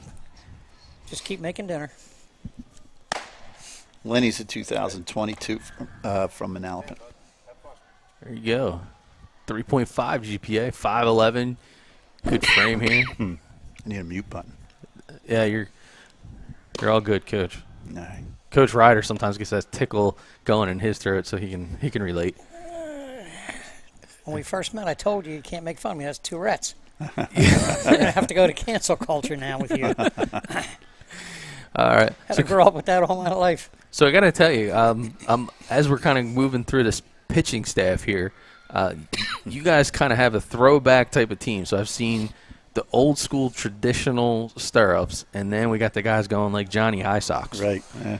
So it's a good look. Me, I'm more of the relaxed pants guy because I never had those kind of legs to show off, But when you got calves like this dude, I mean, why not? Masucci's got the good combo, the red, white, and blue, patriotic Sportika Gallagher look here, huh? It's a good look. The red, white, and blue is a good look. Yeah, he passes. Look, Masucci passes the eye test. I'll tell you right now. Another good kid. I don't think there's been one that's come up that I can't say that about. Just a good, respectful kid coming from a good family. Jason working hard back there behind the plate. Once again, we have to go back to you guys deserve a whole lot of credit for that, too. That's a hard thing to do in today's society. Yeah, it is. Keep culture going in the right direction. Pretty important, though, right? To me, it is. Well, yes, it is. You think about how the small percentage of kids that'll make a career out of this game, but the large percentage of kids that become members of our society and have an impact, on other people. I look at my my in-laws, my mother and father-in-law, who are both in their 80s, and then when we get together as a family and I look at our family, I look at my kids, my grandkids, and I think of the impact that they've had by the way they've raised their kids and the way they continue to have an impact on all of my kids. Yep. And I look at the organization similarly. If they leave here and they're a positive member of society with character, that's going to keep spreading to their family someday. Yes, a lot of times we're always asked about viewership and how do we see this and who's seeing it and how does it happen. So the great news is it's twofold. So you're seeing a live stream, and a lot of people, all the subscribers we have, especially from the college coach standpoint, they all get alerts as soon as we go live. So anytime we go live, they kind of jump right on. But we also have our system set up that it's an active DVR, so you can go back as it's going on. So let's say this morning, hey, I see a kid who's pitching really well. I want to go back. You can actually go back as the live feed is going on. So I was just checking some quick numbers, and we're quickly approaching over 500 people have kind of walked through and looked at the video so far. That's good. And again, for us of our subscribership, we're pretty well aware of over 300 different college coaches at all different levels that are subscribers, and a lot of times I'll get inboxes and text messages. So it's that's what it's all about, man. To that point, over the last couple of weeks, I've spoken to quite a few college coaches and told them about, if you think about it, whoever you're talking to, the level of play that they have in their conference, you're thinking about the players who are going to be involved in this event. So you can give them a half a dozen names or 10 names. It just depends what coach you're talking to and you're being realistic about. Yeah. And it's hard to believe, being here in New Jersey and still having about 6 to 8 inches of snow on the ground, that some of the colleges already opened up their season. Right. Yeah. So quite a few of them said to me, including last night, I was texting with Boston College, and I believe they're playing today, and said that thank you very much. We'll be able to go back and check that out. So send them the link that you sent me. So it's going to be very useful. I do think we started to talk a little bit earlier about how this is going to play out in the future. And I think, let's say 6 months, vaccines all take hold and the pandemic is disappearing. Let's hope. If that happens, live stream is not going to disappear, because it may get to the point, and I hope it does, where people from the Northeast don't have to travel south to play in front of a college coach. Maybe they can be seen on live stream.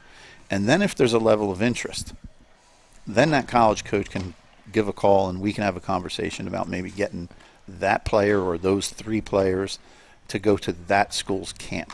Then the camp makes sense, right? Because now you get in front of the staff. If you're smart as a family, you'll tour not only the school but what's around the school. Is that something you're going to be comfortable with?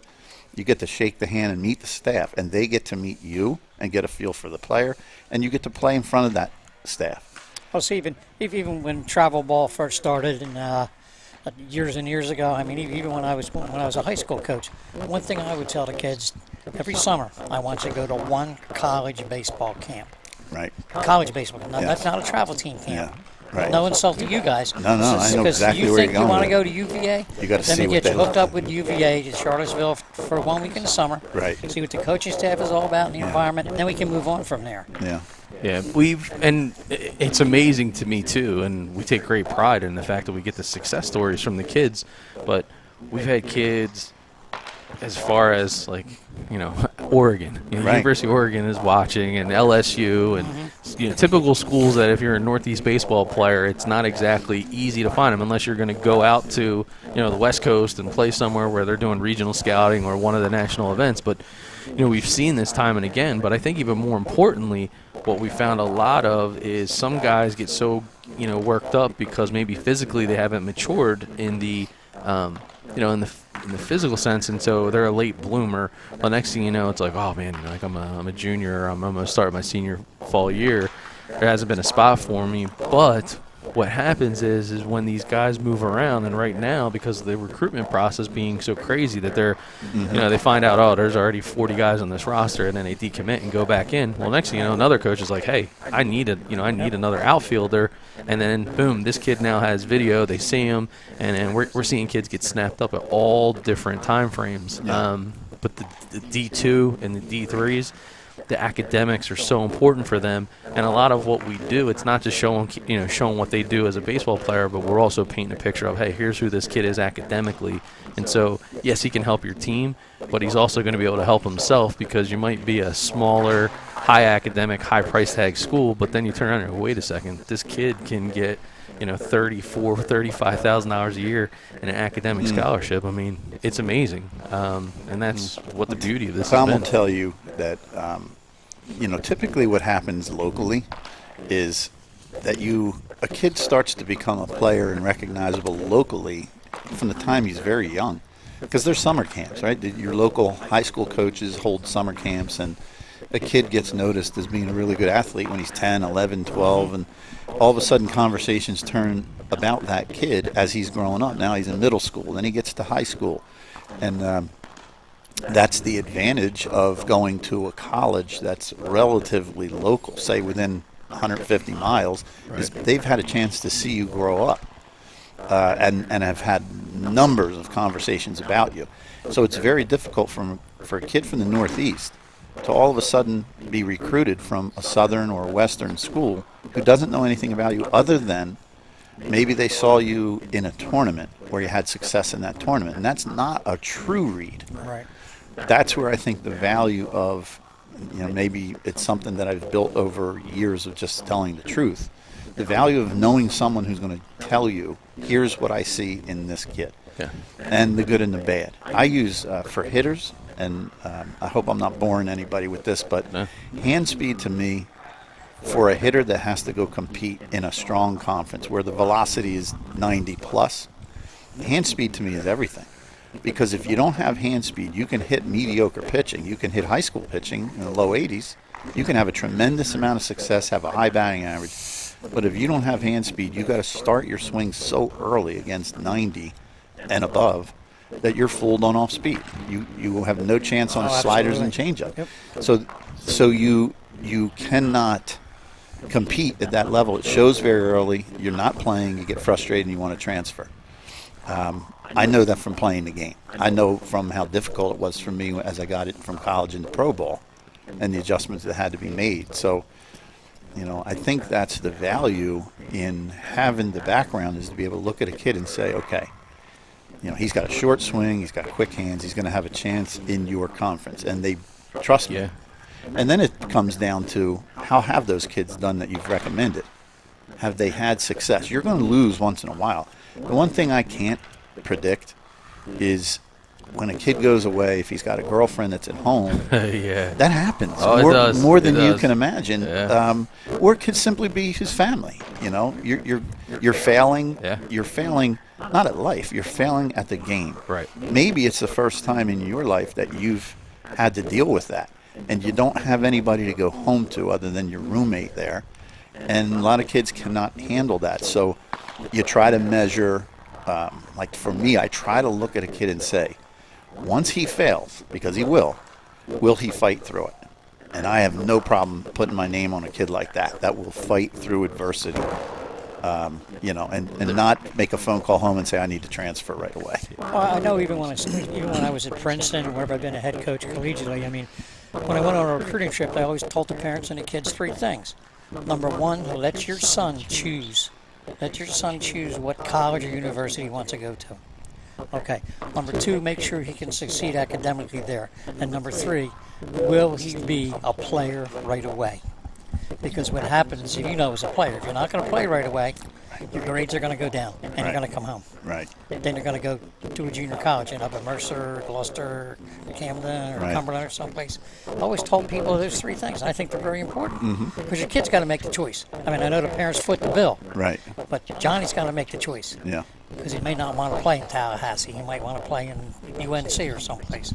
Yeah, and there's ways for them to do it now that were not around for you and I. Like, you can do virtual tours online. Right. You can research schools more now than you ever could. But I think things have gotten better too, in some areas, high school-wise, with coaches are more aware how to help a kid get into college, how to take the next step. When you started playing, you had a good coach. I know who your coach was. Yes. And I did a good job of trying to get kids in college. A lot of guys don't know what to do. They really don't know what to do. Yeah. And even kids would say to me when I taught at Vinyl High School, Coach, I got a letter of recommendation from so-and-so and so-and-so. I said, do you guys have any idea how many letters we sent out of Princeton every day when I was at Princeton? Imagine. I said, are you kidding me? Yeah, I feel like a relationship for a high school kid with his guidance counselor, for an athlete, for everybody, but for an athlete especially, with the transcripts that you have to send out, they have to know your motivation. So, having a sit down with them, I think, is really important to discuss what your goals are. And, if I'm a guidance counselor, that's my job. I think I'd appreciate that somebody would come in. Now I can do my job. Absolutely. And help a young person. So that's a very important. I learned that from having 5 kids. That's a very important relationship. Looks like they're about to step up. Is Nick here?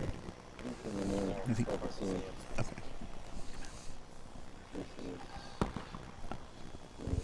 I think they're about to get up there. Let's see. They're getting up on the practice mound. That's good. So we got a few more minutes. And your job as a coach too is to help to teach the kids what level, what division can they play at. Of course, everybody wants to play D1. It should be your goal. Right. Pro ball should be your goal. D1 in the South. But sooner or later, D1 in the far South. But then sooner or later, you have to make an adjustment. Say, you know what, maybe D1's not the place for me. And you can play D3 in the NJAC, and that's a very good conference. Absolutely. That's a very good conference. That conference always gets sold short. As far the kids, I hear it sometimes in their statement. They don't know any better. So they might say, well, I'd like to go to Duke, but if it doesn't work out, I'll just go to TCNJ. And I'm thinking in my mind, you're saying you'll just go there? It's going to be hard for you to get on the field. Yeah. They're so competitive. JUCOs, we've got several very strong JUCOs in the area. That's where I played. I played at Mercer, coached there for 3 years. Right. And they float, right? 1 year it could be Mercer, another year it could be Gloucester, another year it could be Del Tech, another year it can be Brookdale. Because they're 2-year schools, you get a couple of good arms that are dominant, and all of a sudden, you're competing.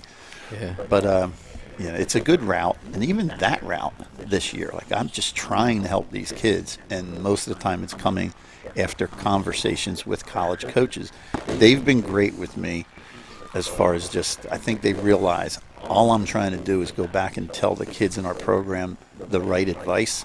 So they've been really helpful for me. And I've asked, and I've seen them go through a roller coaster emotionally, from being frustrated to saying, yeah, we need these positions, to, oh, rules just changed. Now we have access to the transfer portal, and we have access to JUCO kids. Now all of a sudden they don't have interest in those players. Well, that's not their fault. That's just, it is what it is. Now I got to go sit with those kids and tell them. Not an easy thing to tell a kid. And I did that quite a few times last year. So there's really, I look at it, and you got the NCAA to help out the college kids and make rules and try to protect those kids. But the kids coming out of high school, who is their advocate? You know what I mean? They're really getting the short end of the stick.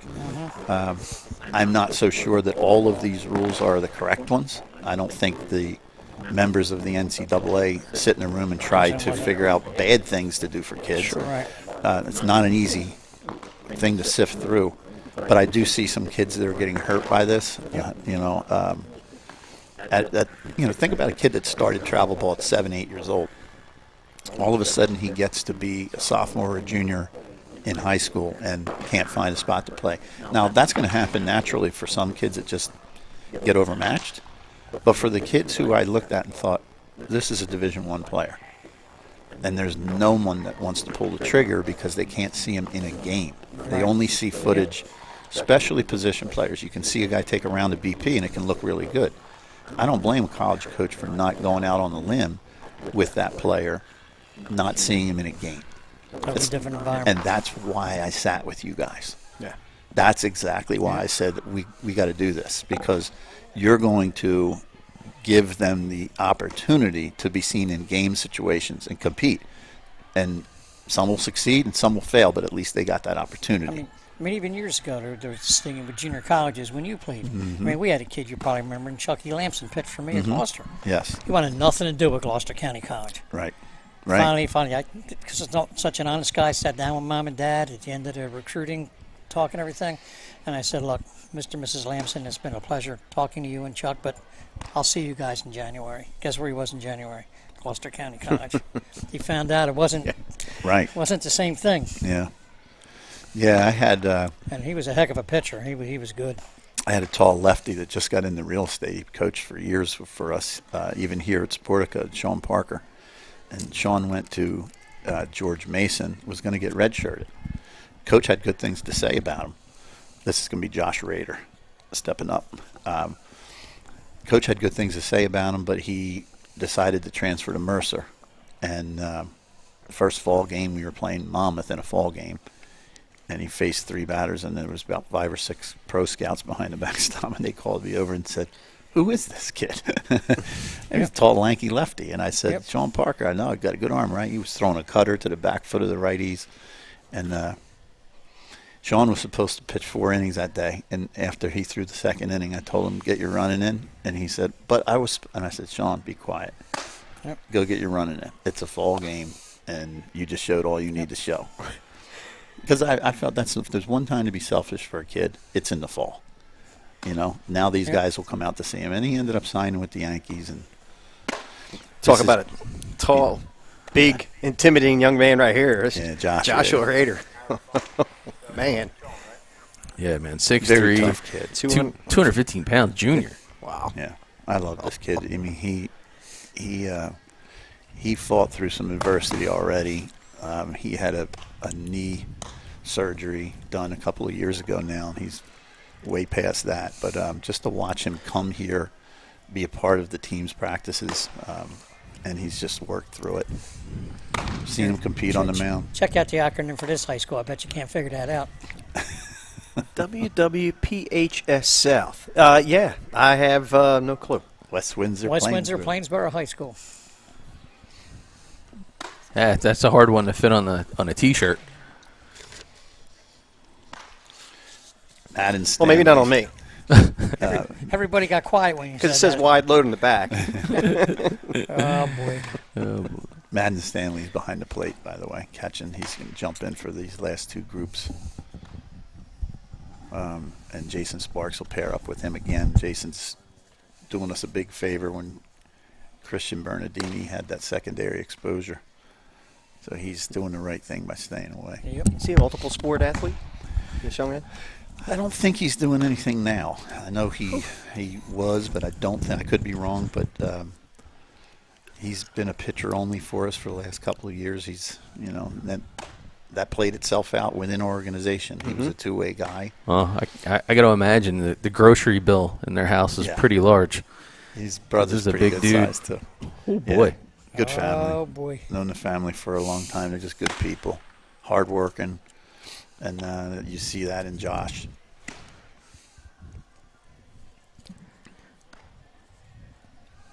He'll pitch for our national team this year.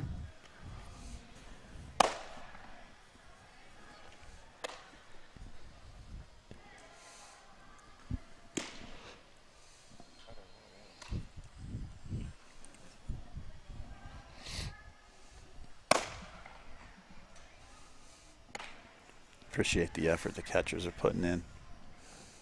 At times, we talked about it earlier, at times they have a hard time seeing with the white. We got that blue screen behind the pitcher. That helps a little. That should help, yeah. All right, that was Joshua Rader. Next we will have Chase Moskowitz. All right, so Chase Moskowitz it is. Competitor. You listen very well. Who's that? You. I do? Yeah. All right, thanks. Thanks, Coach. I like appreciate that. that. I try. Do or do not, don't try. Okay, Master Yoda. Look at you, Coach. Chase is like just one of those team guys that will give you everything he has regardless of where he is. He'll battle for second base on our national team. He'll pitch competitive innings. And he just shows up and plays, loves the game. This dude looks like he's all jacked up on Mountain Dew. He's ready to go, man. He practices the same way. He practices hard. Everything he does is all out. Well, he obviously practices in the classroom, too, with a 4.2 GPA and a 1330 SAT score. That doesn't surprise me. It doesn't surprise me because I guarantee he works hard at that, too.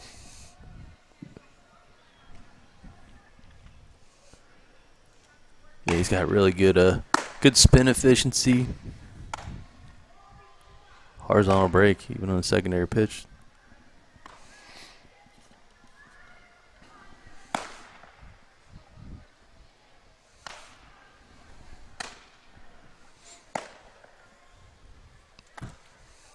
Years ago, we used to do a program with pitchers. It was actually October. It was done in October, November, and it was build up once a week type of thing. And then the very last outing was inside of a gym. We had one mound, and the rest of the kids and their parents sat off to the side and watched.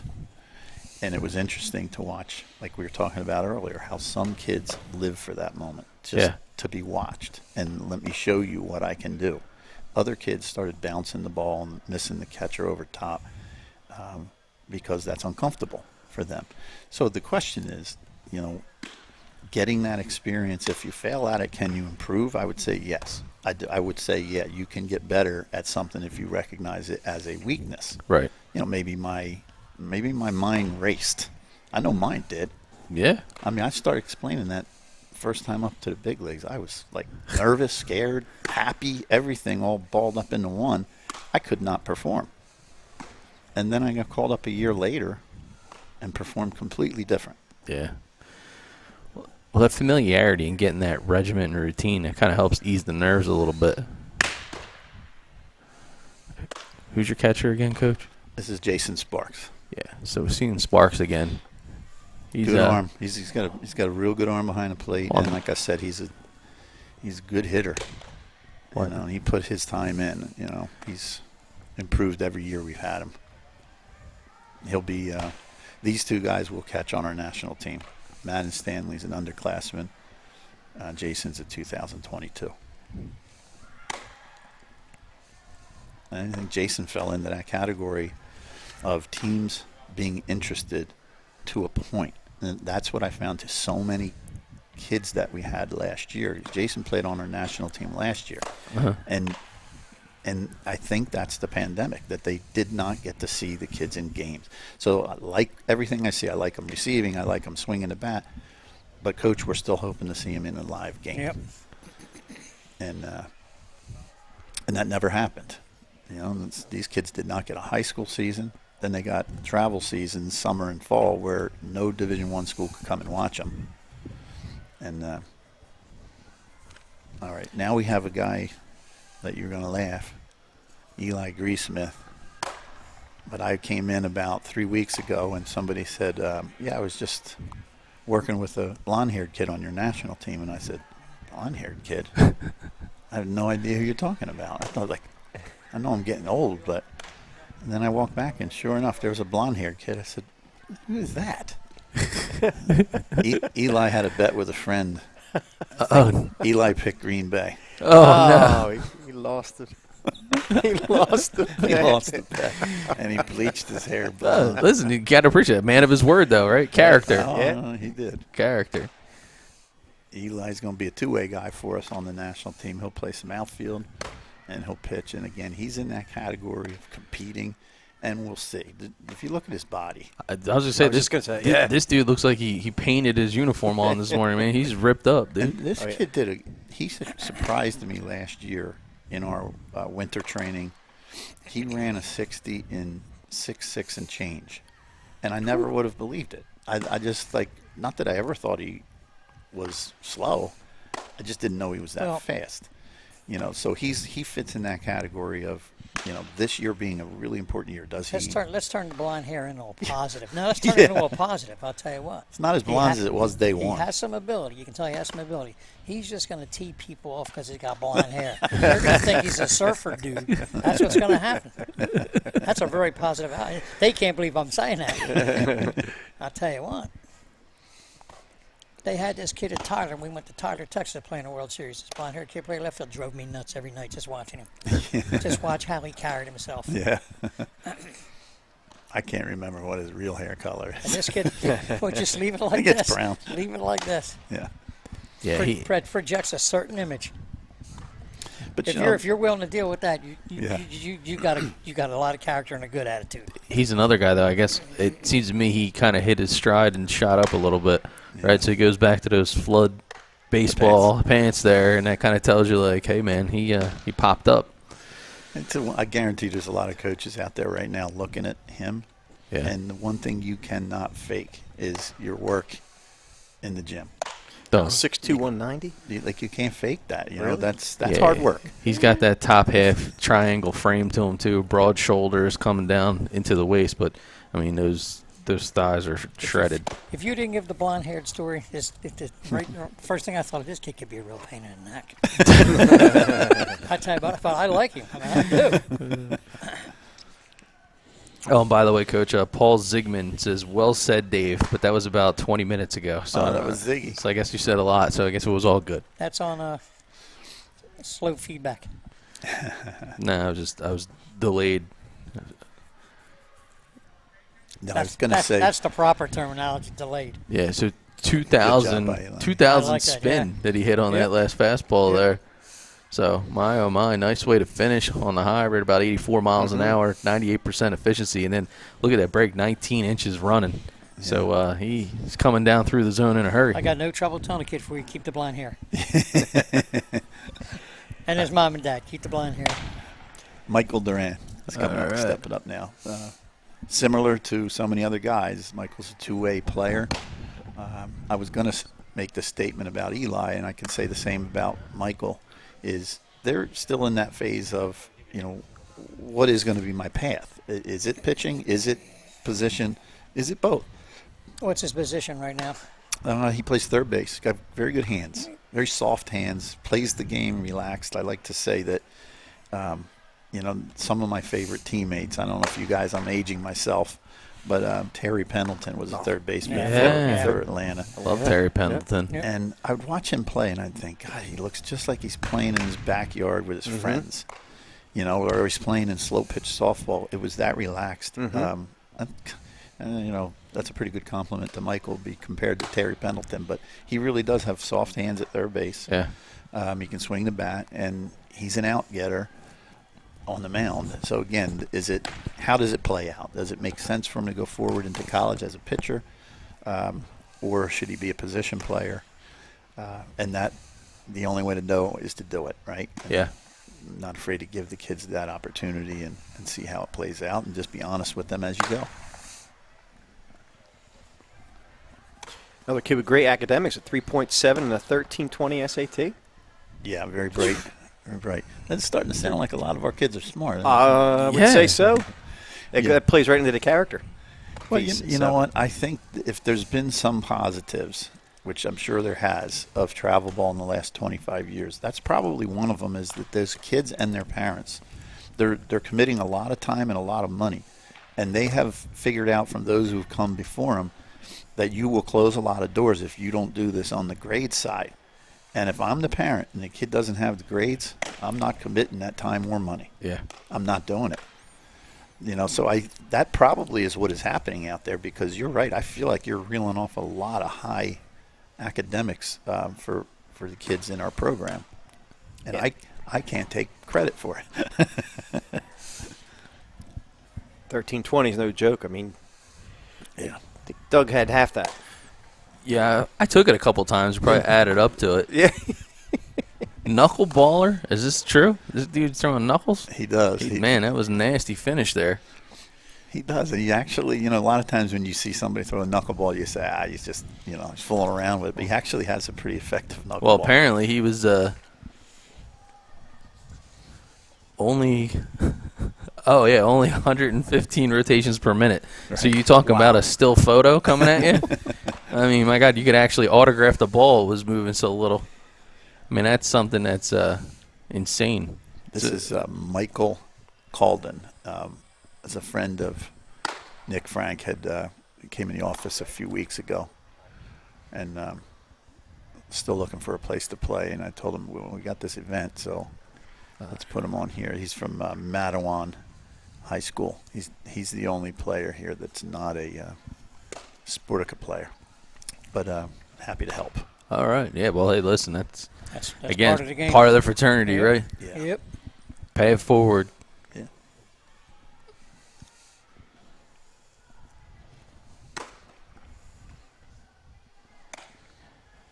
It's funny, the folks at home can't actually see the other monitor that I see, but out of my left eye, as I'm watching everything that everybody sees, I can actually have the other monitor watching you guys, and it almost looks like you're watching a tennis match. Yeah. Because the eyes are going to the pitcher's mound, and then they're going right along with the pitch all the way into the catcher. So it is pretty entertaining. This is a pretty good way to spend Sunday. Oh, yeah. It really is good to look at these kids, these young men compete, and you ask yourself, like, I always congratulate the kids that come to tryouts, because we have like 2 or 3 tryouts per year. If they're putting themselves out there, right? Because a lot of kids are going to walk away from tryouts and not be selected. And being that kid, like being when you were real little and you played whatever game out on the street, and you got picked last. Yeah. I always felt sorry for Been that there. kid. Yeah. Been I was never that kid. Not But to- I always felt sorry for that kid. Well, I don't feel sorry for Mr. Calden as he's spinning 2,200 on his braking stuff right now. I think he heard you. Yeah, no, he seems like he's feeling it right now. Well, our plan is if he throws well, we're going to offer him a car. Well, that's a hell of an incentive. Pitch for our national team. Better be careful. Al Fisher's going to get up there and It's try going to to be throw. a used car, though. If he can hit 90, we're going to get him a Corvette. Oh, Ooh-wee. wow. This guy's super incentives here at Sportika Gallagher. What's the criteria? Because I'll get up there. You'll get up and throw. Crow I'll hop. probably fall apart. Fork? Yeah, it looked like a splitter or fork, but I'm reading the spin rate. I think came all the way down to almost 700, which is insane, and that's just holding between That's got to be his change. his middle finger Does he and throw a his straight change? index finger. It's a fork ball? It's like a fork ball, yeah. I know a lot of guys. He's working down, too. I'm like he's got a good idea. Yeah, look at that. Then he kicks it back into high gear. He's back to 80 miles an hour, 2,100 on the spin, but efficiency at 99%, and then a 16-inch break. So that ball, that's got late movement. I mean, that's basically what it's telling you. And more importantly, he's got top spin on the ball as it's coming down, which a lot of times it's funny because you see guys when they grip the ball, it's usually the other way around, but that one has some bite to it.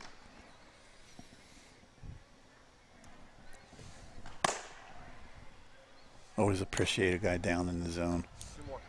Yeah, induce those ground balls. You know, I always say, like, I always defer to pitching guys when it comes to talking to a pitcher about mechanics. But I'll always be happy to give them a hitter's mentality so that they can pitch better. Yeah. And in the big league level, I can't tell you how many times a guy was beating me with his fastball, beating me. And then he'd throw a curveball with 2 strikes, get me out on my front foot, and I would just barrel it and serve it out into the outfield. I just want to thank them. It was a good job by Michael. So the message there, if you're beating me with your fastball, just keep beating me with your fastball. How do you not see that I'm getting beat by this pitch? You know? But some people, it's like every time it's 2 strikes, let me throw a breaking ball. If it's a good one, I understand. Let's see. Yeah. All right, we got the lefties group coming up. Do we? All right, just got to make This will be the last group. Rylan Vegan's up first. All right. And it looks like we may have another. We're doing so well. It's 20 after 10 Yeah. that it looks like we'll be done by 11-ish. All right. Lefties Yeah. now. Do you want to move the cameras? we or do. you Yeah, okay? so we're going to Perfect. Yeah, we'll let you guys continue to talk it up, and we'll move around. That's like even in high school. Nick? I wanted him to come in, yeah. If he wants to come in and say a few things, you know. Now would be great. Yep. It's like even in high school, I'd always trying to think, why do they constantly go 0-2? They're going low and away. No, I don't quite understand. But see, that's the thing, too. Like, I've had so many interesting conversations over the years because I still love this game. I really do. I mean, I hate certain parts of it on the youth level. I mean, you can imagine, Oh, right? I understand, yep. But there's always enough positive that just keeps me in it. And the game itself, I love. I love so many parts of it. And one of the things that I never understood, I would ask pitching guys, big leaguers, and say, how come you don't throw your changeup inside? And they would look at me and say, well, because if you miss, a hitter can do a lot of damage with it. If you throw it away and you miss, it's tougher to do damage. And I said, but from a hitter's viewpoint, we're taught that when our eyes see a fastball in the inner third, we got to get the barrel going. We got to start early and get that barrel out front. And I said, if you throw me a good changeup, my brain says that's a fastball inside. Yep. So not long after I asked that question, and I was thinking, why would you think of the negative, that if I miss with it? Well, not long after that, a guy that I played with, Tom Glavin, I'd play center in Atlanta, and he was starting to throw his changeup in. And I was happy to see that. Like, that makes more sense to me. And the other thing is, if it was not in the lane, so if you're trying to go on the outer third with a changeup or on the outside corner and you miss 4 inches outside, I don't take that pitch because I know it's a changeup 4 inches off. I think it's a fastball, but it's away. You just wasted such great arm speed. Yep. And I always felt like if you keep it in the lane, if we call it a lane, to the strike zone from the pitcher, I might swing at it if it's a foot in front of the plate. Because out of your hand, I thought it was a 93-mile-an-hour fastball in the zone. I might look stupid right now and hear the entire crowd kind of boo.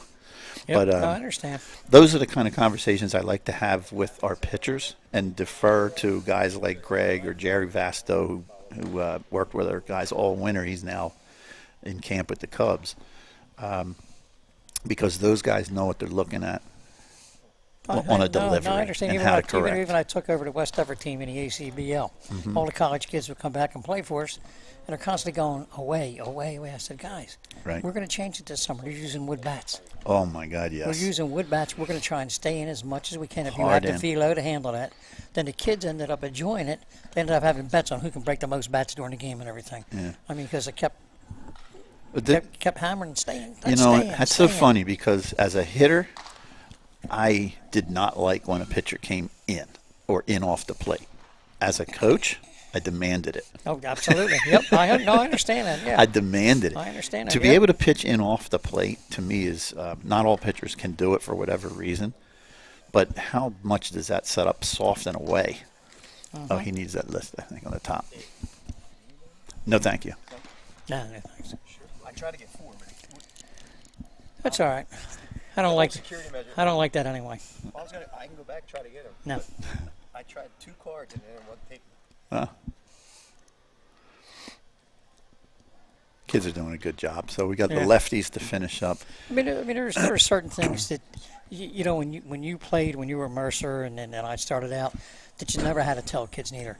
You didn't have to tell kids in certain situations to pitch in. Right. You know, today you have to tell them, but you can't because you got yourself in a legality situation. You know. That's a good point. You know. Yeah.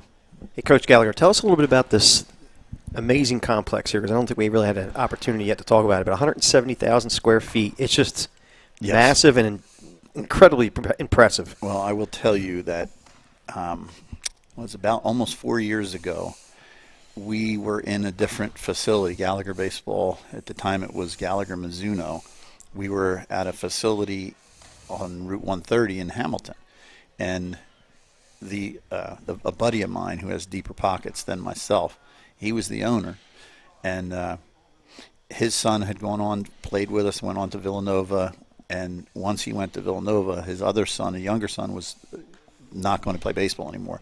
So his interest level waned, and he decided he was moving on. When new ownership took over, they opened up the lease agreement, and the rent was going to triple in value, in cost rather, in the fee, from $10,000 to $30,000 a month. And I looked at that and I thought, somebody, you could do it, but you'd have to gouge the parents.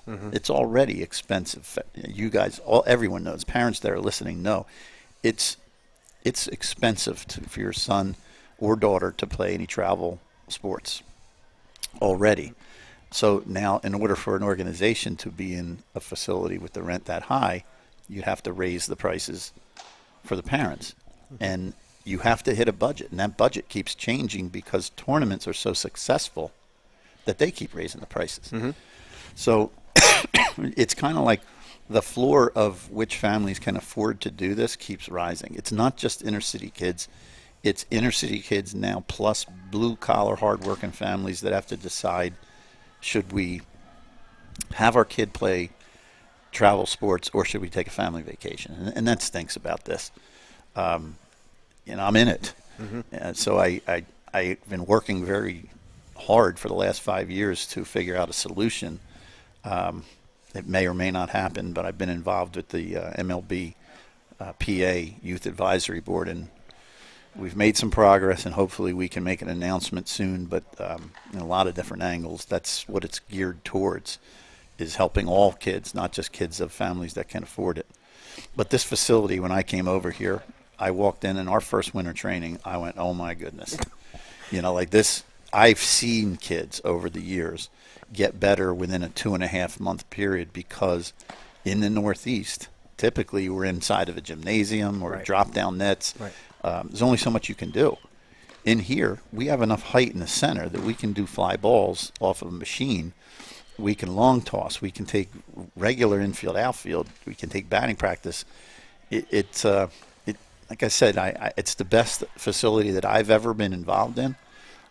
We have a great relationship with the owner, and he came off of a really good year as a building, which is very important, right? You can be in a facility that's this big, and the utilities themselves can shut you down. Sure. You have to be full, and it can't be just baseball, but it could be softball, it can be basketball. There's a tournament going on right now, soccer, and if the building is busy, it's healthy, and so it's been doing fantastic. In fact, this next pitcher, Rylan Vegan, is the owner's son, and you can see his lanky body. I mean, he's not up on the live screen yet, but he's got a good body. Sure does. Hard worker, very analytical, very, very smart. I talked about Sean Parker earlier. Sean was so analytical that it got in his head. You know what I mean? Like it didn't free him up to be as athletic as he could be. And he realized, he was so darn smart, he realized how sometimes he'd get locked so much in the mechanics. It's just like other kids that don't know how to make adjustments. Some make too many adjustments all the time, right? But Rylan has worked really hard. We'll see him in a couple of minutes when he's loose, and then we'll get our last group underway.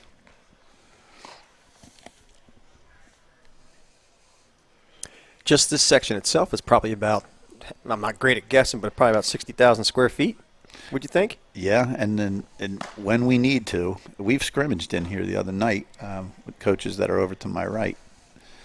Quentin Hatt and Kyle Fox over there, give them a little love. But we opened up the nets and played a scrimmage with our 12-year-olds. So much to see when the kids getting a live game in here and training. Yeah. It's an advantage. Let's face it, it's an advantage, and I'm really happy and fortunate to be a part of it. The relationship has been fantastic. I think they're happy that we use the amount of space that we do. And then we continue to use it even in season, spring, summer, and fall. Once a week we come in to do our hitting because we're outside doing our fielding out on the real fields. Doug and I, when we walked away from here at our first meeting, we were just blown away. I mean, the basketball courts are upstairs, right?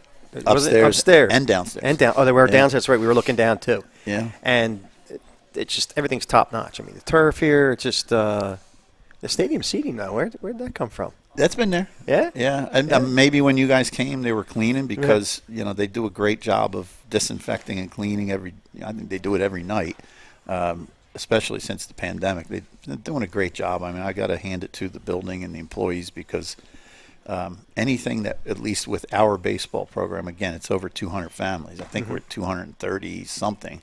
The amount of times we've had to shut down a team because of secondary exposure, it's always been from an outside source. Like somebody in the family who played hockey would come home, and now their son was exposed secondarily to a sibling, and then we just are cautious and shut down that team. And we've been able, knock on wood, to keep it under control as best as we possibly could. All right, Rylan Vegan is stepping up now. He'll get the lefty started. At 6 foot, 185 pounds at a Shore Regional. He's got a 4.0 GPA, but let's hear this. 1470 SAT. Yeah, when he told me that, I went, okay. Good kid. I mean, great frame. As I said, he's very analytical. Like, he'll call me and say, can I show you this video? It could be his swing. And do you see anything? And I'm pretty good at that. Like, if you send me a pitching video, I'll tell you to pull down the shade and bend your back. I just don't see it because I never looked at it with that intention. But with a swing, you show me one swing, and typically I see whether there's something that's going wrong, and it can be from head to toe. And I believe that that's how most pitching coaches are. Fastball at 83 miles an hour, 100% spin efficiency, and a 20.63 spin rate. Another kid that when you look at the body, you say, okay, he's a hard worker.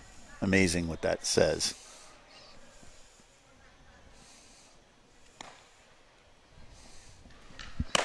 Doesn't hurt if your dad owns a building like that. Sure. You can't have the excuse of I have nowhere to work. I have nowhere to work out. I got nowhere to go. Yeah, no, he's getting his workouts in, that's for sure. And, and he's all business. I mean, he's only thing he's missing out there is a suitcase right now. His dad is a very successful eye surgeon. Okay. And I just, in my head, every time I think that or say it, I think, how strange would it be if his kids showed up and they had thick glasses? It'd be the worst advertising. I think Coach Greg, he might need his assistance because he couldn't read a billboard going down the highway. I know my eyes are bad. I'm going to have to see. Well, maybe he could do some work on my wife because maybe I'll look, tall and well built. You could do some work there and change it. Yeah, my eyes are getting worse by the year. I'm going to have to go see Rob Vegan for some kind of surgery soon, I think. Well, Rylan is he's doing some surgery of himself around the strike zone right now, so he's got the ball dancing pretty well. Good breaking ball there. Ooh. Huh? Yeah, look at that. Don't even tell me what the There's a spin late- rate. I just know that was a good break. That was a good breaking ball. That's right. You got the vertical and the horizontal. There you go. Yeah, the data says it was good too at 21.64. So, and more importantly, it dropped almost a foot out of down through the zone. And most importantly, it was a strike. It was, Coach. Yeah. Yes, it was. Right at the knees, too. Brian then also plays first base. Yeah, So well, we'll see him out there when we get those games going with a massive stretch. Doesn't all lefties stretch better? I don't know why. Yeah. When they got to go out and get that low throw. Like I said, this is the lineup of the unicorns, the left-handed pitcher, Right. the mythological figures. Oh, nice. Another ball. Good movement. Started outside, came back in. Slowed it down to 1,300. Yeah, horizontal break foot. So, sweeping left to right.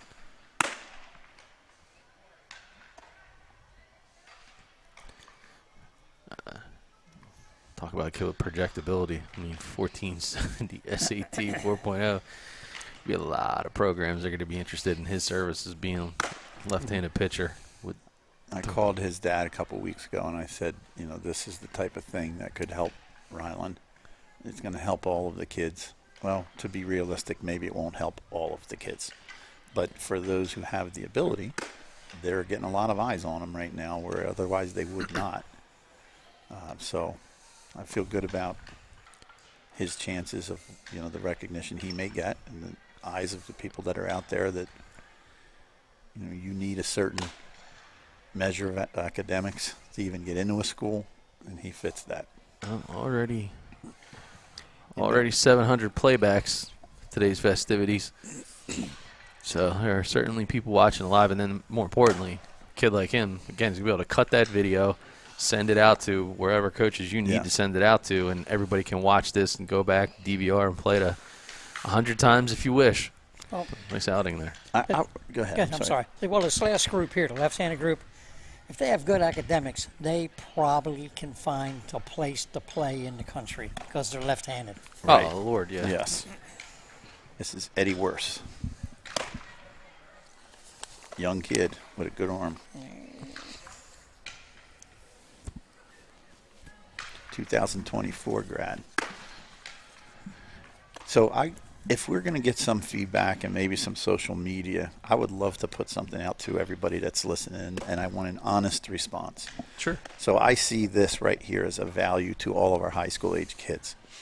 As I'm watching this, would there be any value to going younger, maybe to our middle school age kids? And I'm not saying for recruiting purposes. Right. I'm thinking, does it act as something for them to look back on and see their growth from year to year, or maybe improvements that are necessary with all these numbers that you guys have? Yeah, we look at it, and it's about having a resume. Like you're able to tell a story, so you can see where you were at 13, 14 years old, and then all the way up until junior. So, Right. I mean, I would say yes. I think the biggest thing is as long as they're throwing from a 60-foot mound. That's where it's kind of like the level play, because the Makes sense. projectability go from the smaller field to Right. this, it's a big jump. I mean, you're not going to see velo and those types of things, but you are going to be able to see that maturity level in the game. Right, yeah. Well, you got a pretty good arm for a young kid, right? Yeah. Oh, Freshman, yeah. Yep. class of 24. Good size at 5'11", 165. And that ball is coming inside the width of the plate, right? So one of the last pitch was 16 and a half inches.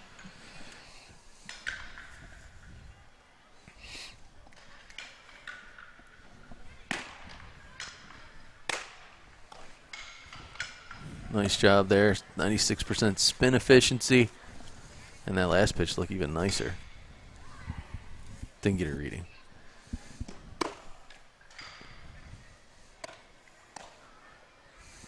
So, Coach Rader, I mean, the crafty lefties, there's really a big premium on them because they can kind of like hypnotize a lot of batters because it's not something they're used to seeing. There's not a lot of them out there. You know what's funny about that lefty, because I became a platoon player after about 4 years of being an everyday player. And when I first started platooning, I didn't understand it. The competitive part of me did not want to believe that you're telling me now all of a sudden I can't hit righties. Mm-hmm. You know, but the bottom line is for me, there were some lefties that gave me grief. Oh, yeah. John Candelaria. I know showing my age, but Candyman. Yeah, no. Crazy. And then some righties who I felt I saw really well. So I think it's not always a lefty-righty thing. But he's intriguing, isn't he? Yeah, no, he really is. Like, I'm sitting there coming. thinking he's a guy I'd love to be able to bring in the middle of a game and just give me one shot right through the lineup, keep these guys kind of off edge, change up the game, especially bringing him in after a guy that's maybe high velo. I mean, dude, this guy could do some damage. To try to think about the fact that he has 4 years of high school. That's frightening. Baseball. Mm-hmm. He's 5'11" as a freshman. Yep. Keeping the ball down on his own nicely.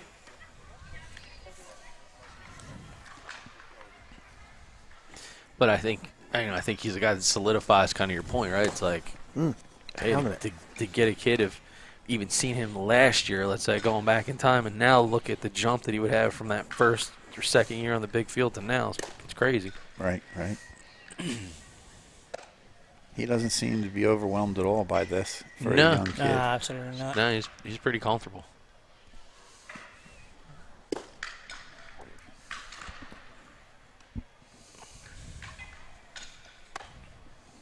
And again, good horizontal break. He's moving about a foot. So on a right-handed hitter, he's coming right in on the inside part of that bat. Well, he's finishing up. I want to, again, thank you guys for your efficiency and how to do this broadcast. I mean, I was just like, man, I hope somebody here to open up the building at 7.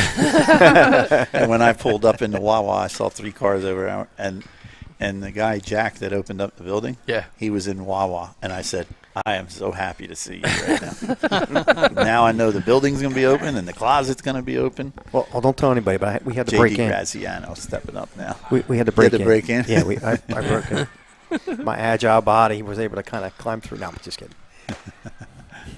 We figured that out. Thanks, Coach. You're welcome. I'm here for you. You sure are. You keep me well grounded. Yeah. Listen, it's always what they say, it's a team effort. And even when we were setting it up, like this setup for pitchers is a little bit different than what we normally do. We talked a little bit from a consulting side, and Greg, who handles a lot of your guys from a pitching standpoint, I mean, he picked up a great point before we went on air. We took our time, and we took a couple extra minutes to get there, but yeah, I mean, the result has really been. I get way too worked up. You guys are just calm and relaxed. Like, I never sleep the night before a showcase. Whoa. You don't see this guy during setup. I used to do a showcase, for about 15 years. I would do one at Mercer College, Mercer Park, even a place called Frog Bridge. And I couldn't sleep, for 2-3 days prior because I was worried for the kids. Yeah. Will they show well? I knew it was important for them. And then I always ended that day with a drive down to Cape May and relax. Really just shut down because I didn't realize how worked up I was getting. Yeah, it's a great place to go, by the way, to relax. Oh, yeah. Well, Graziano, he looks relaxed. So Sure does. I guess he doesn't feel pretty stressed out. And always doing well in the classroom at 4 or 5, and he's just like, yeah, I'm sat here throwing my pen. You know, it is what it is. Let me keep dancing. But you know, he's got good 3/4 delivery, 92% spin efficiency, and you know that vertical break, dude. 17 inches? Are you kidding me? Mm-hmm. Like, I think he even wears his hat like a lefty. yeah. They always get it tilted a little bit of a off. tilt. He just fixed it. He heard me. Just a little bit of a tilt. Flat brim. Flat brim. But it's always got the tilt to 18 the side. vertical on that last one. I knew that Yeah. was good. Jeez. But if you as the adult or the coach in charge can convince kids when they get in a situation like this, just stay within yourself. Right. The chance of being successful to your level are pretty darn good. Yeah. Once you started getting out of your box or getting out of your closet, then you're going to have problems. Well, you said it earlier. We talked about it, that we know that the people that are watching that matter. It's not so much the parents. They're always going to be like, oh, I hope my kid does really good. Yep. But the people who are watching that matter, they just know what they're looking at. They've been Yep. doing it for so long. They don't have to see a kid throwing midsummer to know, you know, what's inside that body, or if something can be fixed. There's tons of pitching guys out there that are probably saying he's not getting anything out of his lower half, or there's Right. more with Yep. this, and they can then project. So to your point, you know, just the kids being relaxed and being themselves is what it is, and the work up to this point is what's most important. We got Luke Foley now coming up. Graziano really had himself a good session. Yeah, I mean, he just I mean, moved the ball around the zone so well, and he made it look effortless. I mean, candidly, it looked like, you know, he had great communication going on with his catcher. I didn't see a whole lot of movement on the catcher's mitt. Right. So that's just reinforces the level of command that he had.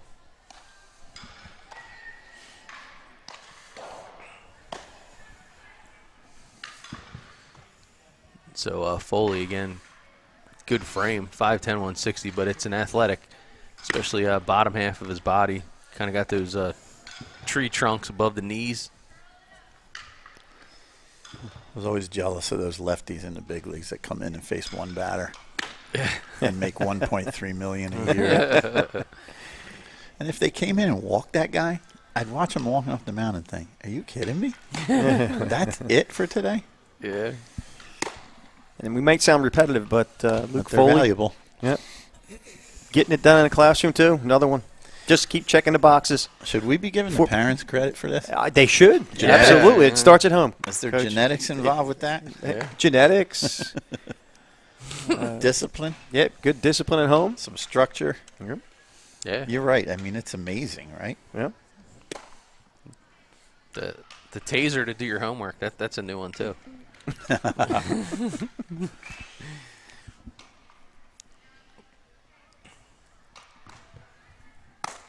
When they first started using Zoom, I thought it meant go faster. We did that this year.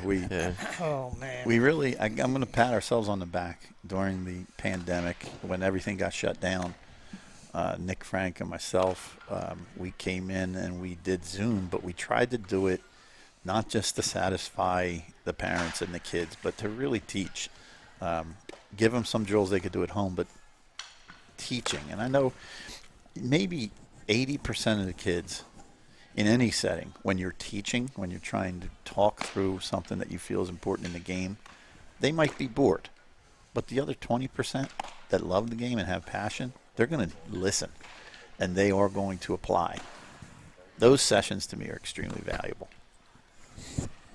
Yeah, so he's actually doing, so Foley's doing a nice job changing up his grip a little bit on some of his secondary pitches. So his fastballs come and spin in 3/4 arm slot, but when he's going to his secondary pitches, it almost looks like he's pitching, holding the grip of the ball like a 9-3 type of spin. It's pretty wicked, actually, to see. And then when you look at the spin efficiency, it kind of shows. So this is a kid's going to induce a lot of either weak pop-ups or a lot of good ground balls just because of how good he's at changing out the grip. I got to make you guys laugh for a minute. If you just look over our right shoulder over here, Yeah. you see Mike Lind He's our catching guy. He's working with our catchers, and he's nervously pacing as he's watching our catchers on live stream. I caught him a couple of times giving instruction between pitches, like softer with your hand. Look at him down there. If he was a smoker, he'd be on his 50th cigarette right now. Well, he's also, I know you have a special guest pitcher here where you're going to be, got a flamethrower from Venezuela out here who throws in the 90s, so he's probably sweating bullets knowing he's got to warm that kid up. So who do we have here, Coach? This is JD. But you want to talk about shoe size. You want to check him out. Jordan Alster. But he's got a size 13 shoe, and he's young. He's a freshman, but he's a young freshman. I believe he's still 14. And he's a very happy-go-lucky kid. He does not take the game too serious. He has good perspective, but yet he works his rear end off. So he's that kid that makes you laugh, makes his teammates laugh. He doesn't. And it worked for him, right? Okay. You know people like that. Yep, absolutely. But it's a controlled intensity is what he has. You could tell he's not playing around. He's serious up there. No, I guarantee he's impressing people right now. If they knew he's 14, 14. So he's a young freshman. Wow. And his dad is a big guy. His dad's over 6 feet, so he's going to get there. Well, like you said, And he's one of those kids that I was describing earlier. He's here almost every day because I'm here almost every day in the office during the day. Yeah. So sometimes I'm about to leave. He's out of school and he's coming in. Because like I said, they have access to come in. They'll hit off the tee. They'll come in as teammates and they'll feed each other. Or, a couple of coaches that are sitting right here next to me, these guys stay after their practice and do extra work. And they come in on Saturdays and just say, okay, we're here if you guys want to work. And that's just, that part of the program has grown. I thank them. I said, man, you guys are putting in so much time. So they make themselves available to come in and utilize the open space. That dude's feet are so big, he could actually go skiing without having to rent them. He could just jump right on the mountain and go down there. He's definitely got projectability here, especially to hear about his dad being a big dude. Yeah. Yeah. He's looking over here. He's enjoying this, isn't he? He has a certain air of either cockiness or confidence. I agree. Or that's why he's looking over here between pitches. Yeah. Pretty good breaking ball. That breaking ball, 2100 on the spin there. That was good. Yeah, I'm glad that JD's with us. He's from my hometown right here. I'm 14 minutes drive from here in Millstone. Okay. Good people.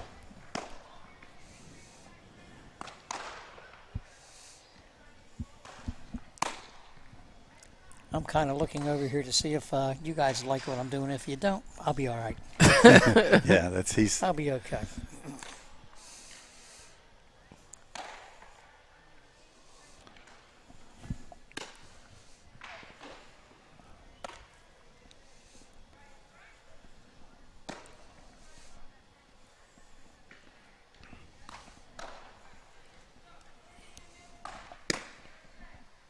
Yeah, he's got a certain flair about him. Yes, he does. Definitely, especially being so young. Very good future. Yep. All right, we got 3 more left. We're really doing good with time. He just gave us a look like, hey, guys, thanks for coming. Yeah, thanks for coming. That's a young man who gets it. That's why he's another one. That's awesome. He's another one that walks right up to you at the end of every workout. Paulie Cravera is stepping up right now.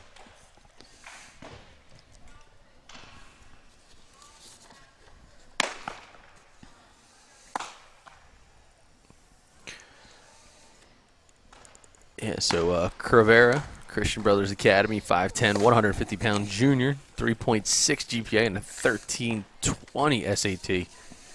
So another guy slaying it here.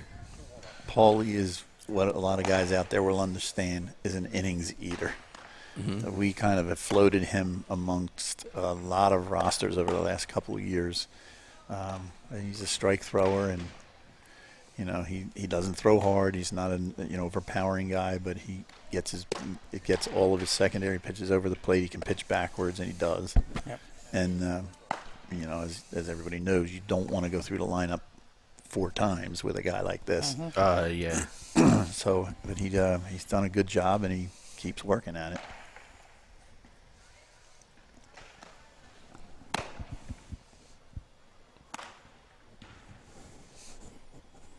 And so the guys that are already out in the street, they're already posting up their videos on social media, which is what we love to see.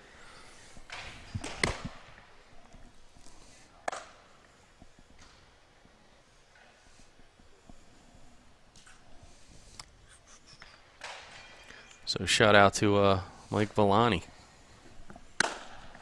Nice pitch there. That's what Paulie does right there. That's what he does.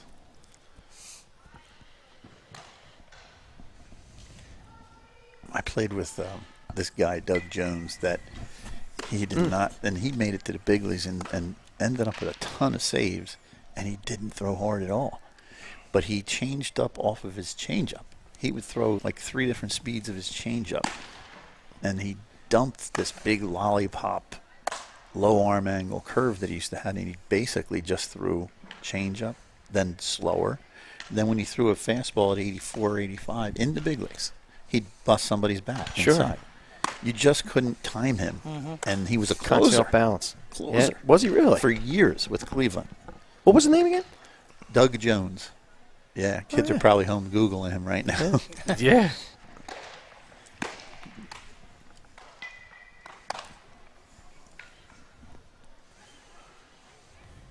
You know, you always like the guys that work fast, throw strikes, pitch backwards, you know, just compete. And, you know, I hate to say it, but and field their position. You know, you don't really think about that much with pitchers, but they help themselves an awful lot. We just had a conversation with our team last week, several of our teams, about the importance of simply getting over on ground balls to the right side, what it does for the first baseman, enabling him to play with some depth, more lateral range, and play without panic. All right, dive for a ball. Don't have to panic. Just from your knees, hit the pitcher. He's over there. And we start those kids doing that at, you know, even at 11 and 12 on the 50-70. He is this kind of kid, though. He's got to be, right? Got to be a strike thrower. Got to pitch backwards. Got to work fast. Got to play defense. Keep the defense behind you on their toes. All right, we have Ryan Detlinger. And then he's just got to be mature enough to realize if you get through the lineup one time, your job's done for the day and you did a good job. That's where he's most effective. That's what you got to realize. Yes. Or if you get to 6 batters, you did your job for the day. Right. And you have to realize that's my job and that's what I'm going to do. Right. Tall kid with good length here. Is that Ryan Detlinger? Ryan Detlinger, yeah. And looks like a college kid. Maturity on it. No. Oh, I'm sorry. Yes. He was one that did not get his registration, and so we probably won't have his graphics unless it's added later. I don't know. I don't want to put that kind of pressure on you guys, but I can talk about him. All right. Ryan actually works with Mark Leiter. Oh, really? Wow. Yeah. Mark's, Al's brother, and Yep. And, Ryan has been with us now a couple of years, and you know, obviously as a left-hander, he always intrigued me. And he's dedicated himself to the mound, and I know he's in good hands with Mark, and I know that he's working on his command. All right, he's left-handed, and if he can have command, and he can pitch at the college level, and the kid is putting in the work. And I know Mark is the right guy to be with. And this is the point of giving kids opportunity. Sure. We had a player years ago named Jimmy Accabonis. There's a name to remember. Well, Jim got to the big leagues with San Diego. When he was 12 years old, he was a shortstop that had a really good arm and really big feet. And he'd get in game after game after game, and he would walk 3 guys, hit a guy. And then one day it just turned around. When he was a junior in high school, he started getting people out with a really good arm. And then he went to St. Joe's, and he did not have much success as a freshman, nor as a sophomore. Went to summer ball in Hawaii, found it. and then went off. And then he soared through the minor leagues and the Orioles system and got to the big leagues. And he still was walking guys, but he was also striking out a lot of guys. And he's got probably about three plus years in the big leagues now. Oh, nothing wrong. Nothing wrong with that. So there's Fantastic. something there, right? This kid's got a lean body. He's got some strength to him. Can still fill out. Yeah, and we'll be able to do for Datlinger do some post edit and fire up a graphic with all of his information. Right.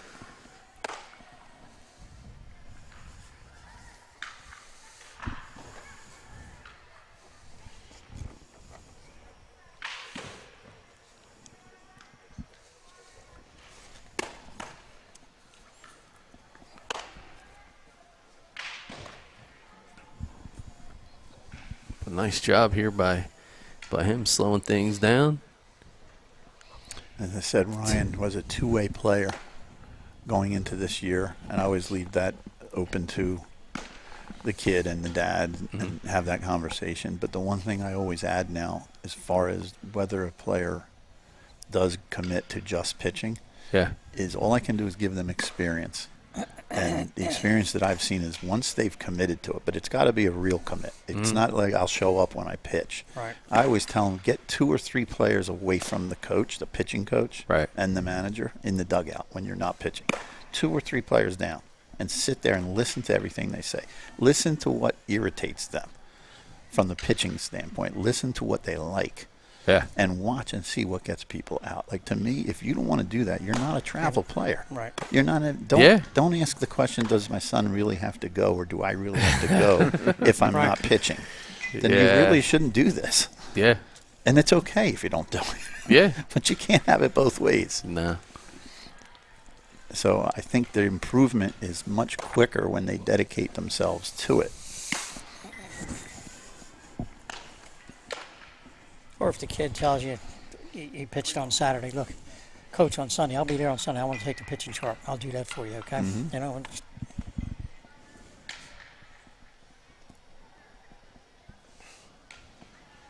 because a lot of them are, at this young age aren't aware, like when you get to college, you have a guy charting the opposing team's batting practice. Right. You have a guy charting Get used to it. Watching a pitcher down in the bullpen, not just running around getting a Coke over the dugout from mom and dad. There's a nice one. Yeah. He's getting that breaking ball down the last few. So you notice a lot of his fastballs were up and away. And I'm sure. Oh, man. 20-inch drop. Talk about finishing and hitting strong. the brakes at 57.5 miles an hour. Oh, my Lord. Pulling the chain. So there's, that's why I'm glad that we do this, right?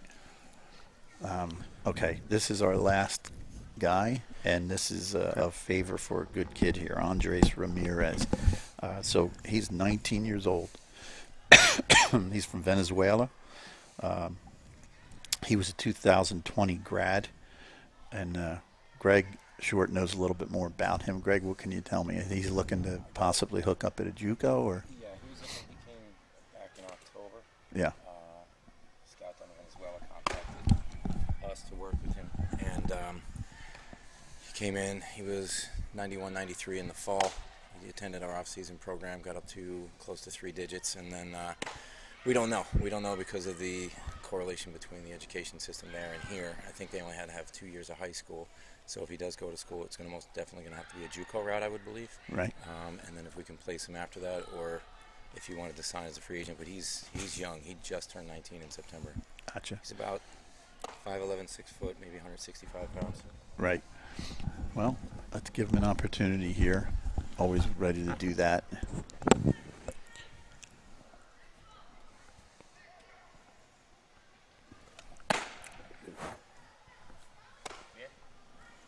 Okay, here we go. Andres Ramirez, and I guarantee, to Greg's point, there's a lot of guys out there right now that know the inside-out rules and regulations of where this can go, and will be helpful if anybody wants to call us. Yeah. It's obviously a nice arm.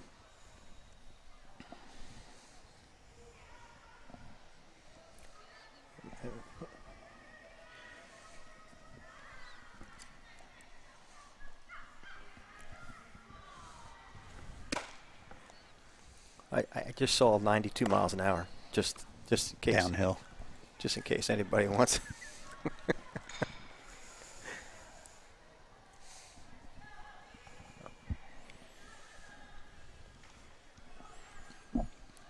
Yeah, this dude is it's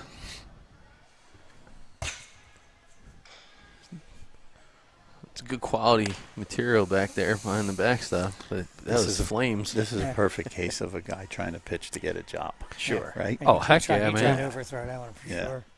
It's understandable. Yeah, sure. Now, hey, listen, but his backstory, I mean, talking about a kid is trying to chase his dream from Venezuela, so, you know, you guys stepping up for him and helping him out here, giving him an opportunity is big. And again, right, like he's got the raw goods. Right. Raw goods. Just, you know, a little bit of polish, a little bit of work, and a lot of fuel in this tank.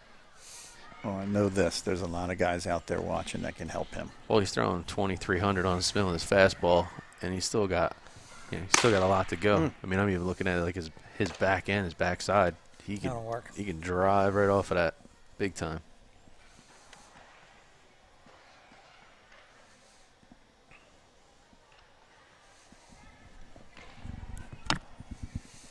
He's from the home of Ozzie Guillen. Oh. Former teammate of mine. Oh, boy. I'll bet he ends up at Mercer. They'll be gone. Yeah, and here's the other thing. You know, this is his first pen all year. Really? So I mean, you talk about literally jumping off a bus, getting loose, and because he knew that there was an opportunity, and now he's on the mound. I mean, this is the thing stories are made of.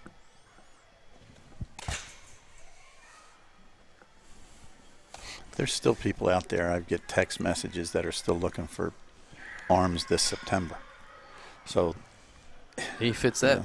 Well, probably now more than ever, if you think about it, kids that were seniors in college that were told you can repeat. You tell the coach, yeah, I think I'm going to repeat. And then you find out that your schedule was minimized or shut down. Now all of a sudden things change. So players that you thought you had and roster spots you thought were filled all of a sudden are not. And now this late in the game you find out maybe you need another arm or another position player. That's a nice one. Yep. I think for him, That's a nice one. Does he play a position too? No, he's a pitcher Just only. a pitcher Yeah, only? well, Okay.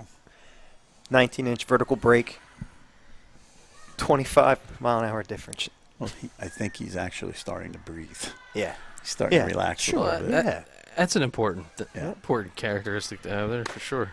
When you got something, that you want and need so bad, sometimes your mind can race. That's what we all deal with as coaches, right?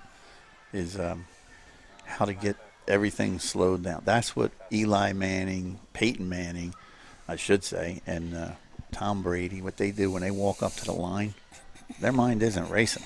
No. Absolutely. They know what every player on the field is supposed to do. You imagine if he even has a pulse at that point. Yeah, exactly. I think he just said to himself, I'm going to throw this one at 95.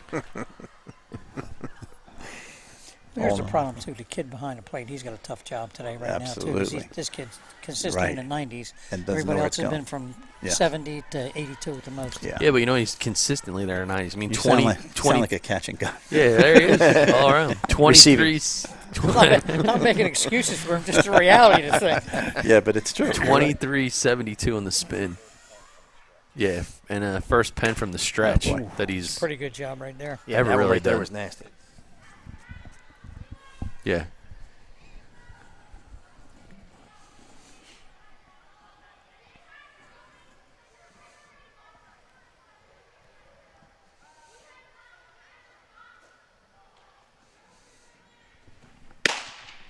It's tough. You really want to get this kid in a position where he's going to play right away and be successful because of this pandemic thing. He's not the kind of kid that can wait around for coronavirus to go away. Right. I've always felt with pitching, more than any other position, you just need to compete and you need to be on the mound, right? You can dominate.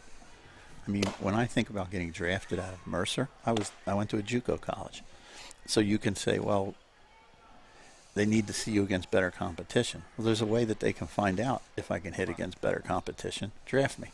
Right. Absolutely. You know what I mean? Yep. So sometimes, like, you just need the opportunity to compete, and then let somebody else figure out if you can do it against better competition. And if you talk like we started in the beginning, old school, new school, this is one of the few kids that's a right-hander today that threw from the right-hand side of the mound. I didn't notice that. Yeah. That's it, guys. that was that was great. Very good. Wow. That was just Outstanding. completely good. impressive. I take him. Yeah. I take him I back have to a feeling Cumberland. I that take he's him gonna back get to some Take interest. him back to Cumberland if I was still there. All right. You must make a phone call, Coach. Yeah, you know, There you go. the phone, All right. the phone's ringing. Maybe you even got our good buddy I do have a lot of down in text North messages Carolina. right now. That's good. Text messages are a beautiful thing. Then we're always glad to hear that. Yeah. All right, so listen, it's a fast and furious Sunday. It was a brunch of sorts, that's for sure. And wow, a lot of good pitching that we've seen, a lot of good hard throwing, breaking balls, very impressive. And more importantly, you know, the kids all stood up in a big spot on a big stage, and it can't get much bigger than the building here at Sportika Gallagher, that's for sure, Dave. Outstanding opportunity. Thank you, guys. Can't thank you enough. And also, like you said, this is a great opportunity for the kids to develop, train, get better. They're thriving here. This is year 4 for me, and I love to see what's going on in the entire building. Obviously, we're with the baseball, but I am proud of the kids and how they performed today. And just a reminder to the college coaches that we are in New Jersey. We're in the Northeast, and our kids are just being built up. Yeah. Right? They've been working since early January, but they don't hit the mound for live action until middle of April, I believe. So we'll continue to work with them. This was simply to give you a chart, a roster where maybe you could highlight a kid if it fits your program, or possibly, and follow up. And we'll be back out to you guys mid-March. I know we do another one in August and another one in September, and I have a feeling we'll be doing a few other events as well. That'll all go to this same link. Yep. And we'll be able to send you. The kids will be able to send you individually. We will be able to send you to it. And I want to thank everybody who did tune in for giving these kids an opportunity, and thank you guys for doing what you do. Hey, well, listen, thanks for having us. And, again, this is the first chapter in a book that we're writing together here with our friends at Sportika Gallagher Baseball. So, again, you can find it on the BFA Live Sports YouTube stream, and there'll be a Sportika Gallagher playlist. So any player, Sportika Gallagher, any events that we do, you can go right to the playlist. They're all right there. We're actually seeing on Twitter a lot of the pitchers are cutting and pasting their workouts and putting them out there. So be on the lookout for that. But until then, guys, I can't believe it, man. We blew through 31 pitchers in a matter of just a few hours. So really looking forward to playing it back and seeing what's next in store. And our next date with Sportika Gallagher is March 20th. So be on the lookout for that. But in the meantime, feel free, right where you can contact Coach Dave Gallagher and get some more information on these outstanding pitchers and players. And like I said, we've seen quite a few of these guys stand out in some of the other bigger events that we've been covering here in the wintertime. So looks like baseball is coming, as we like to say, finally. So everybody can kind of exhale because it feels as if everything's going right according to plan. Let me just jump on that. That March 20th event is going to be – I'm so looking forward to that. All the coaches are looking forward to it because that's going to be games where we play each other. Our 15s will play the 15s. 16 elite will play our national team. 16 select will play our 17 select team, all in one day. But we will actually be able to take a pregame infield outfield. That just doesn't happen at tournaments anymore. Yeah. Right? And it won't be a shutdown after 4 innings or an 8-run rule. We will control the game. You guys will love the fact. If a pitcher is struggling and it's not his day, we're going to roll over the inning. Yeah. We'll probably start most innings with a runner on first so the catcher can work. And, we're going to do what's best for these kids. The score doesn't matter. And you will be able to see infield, outfield where you will be able to eliminate somebody because he doesn't fit your program, or highlight somebody and see, can he compete in a game against a good arm? So I'm looking forward to that. I'm looking forward to the ability to talk about the players. Our position players obviously will be involved in. Some of these kids are two-way guys. You'll see them again from a positional standpoint. Well, outstanding, gentlemen. So Great day. Looking forward to it. And even though it's extremely cold outside, it is 70 and beautiful inside here. So I feel like I'm in a bit of a spring training environment, that's for sure. All right, so Al, man, it looks like another one is in the books, and it's about that time. It's about that time? Yeah, it's You about mean that time. for BFA Sports? Yeah. I'm Al Fisher. I'm Doug Stasic. We can't wait to see you Play ball. Good job, guys. Good job, bud.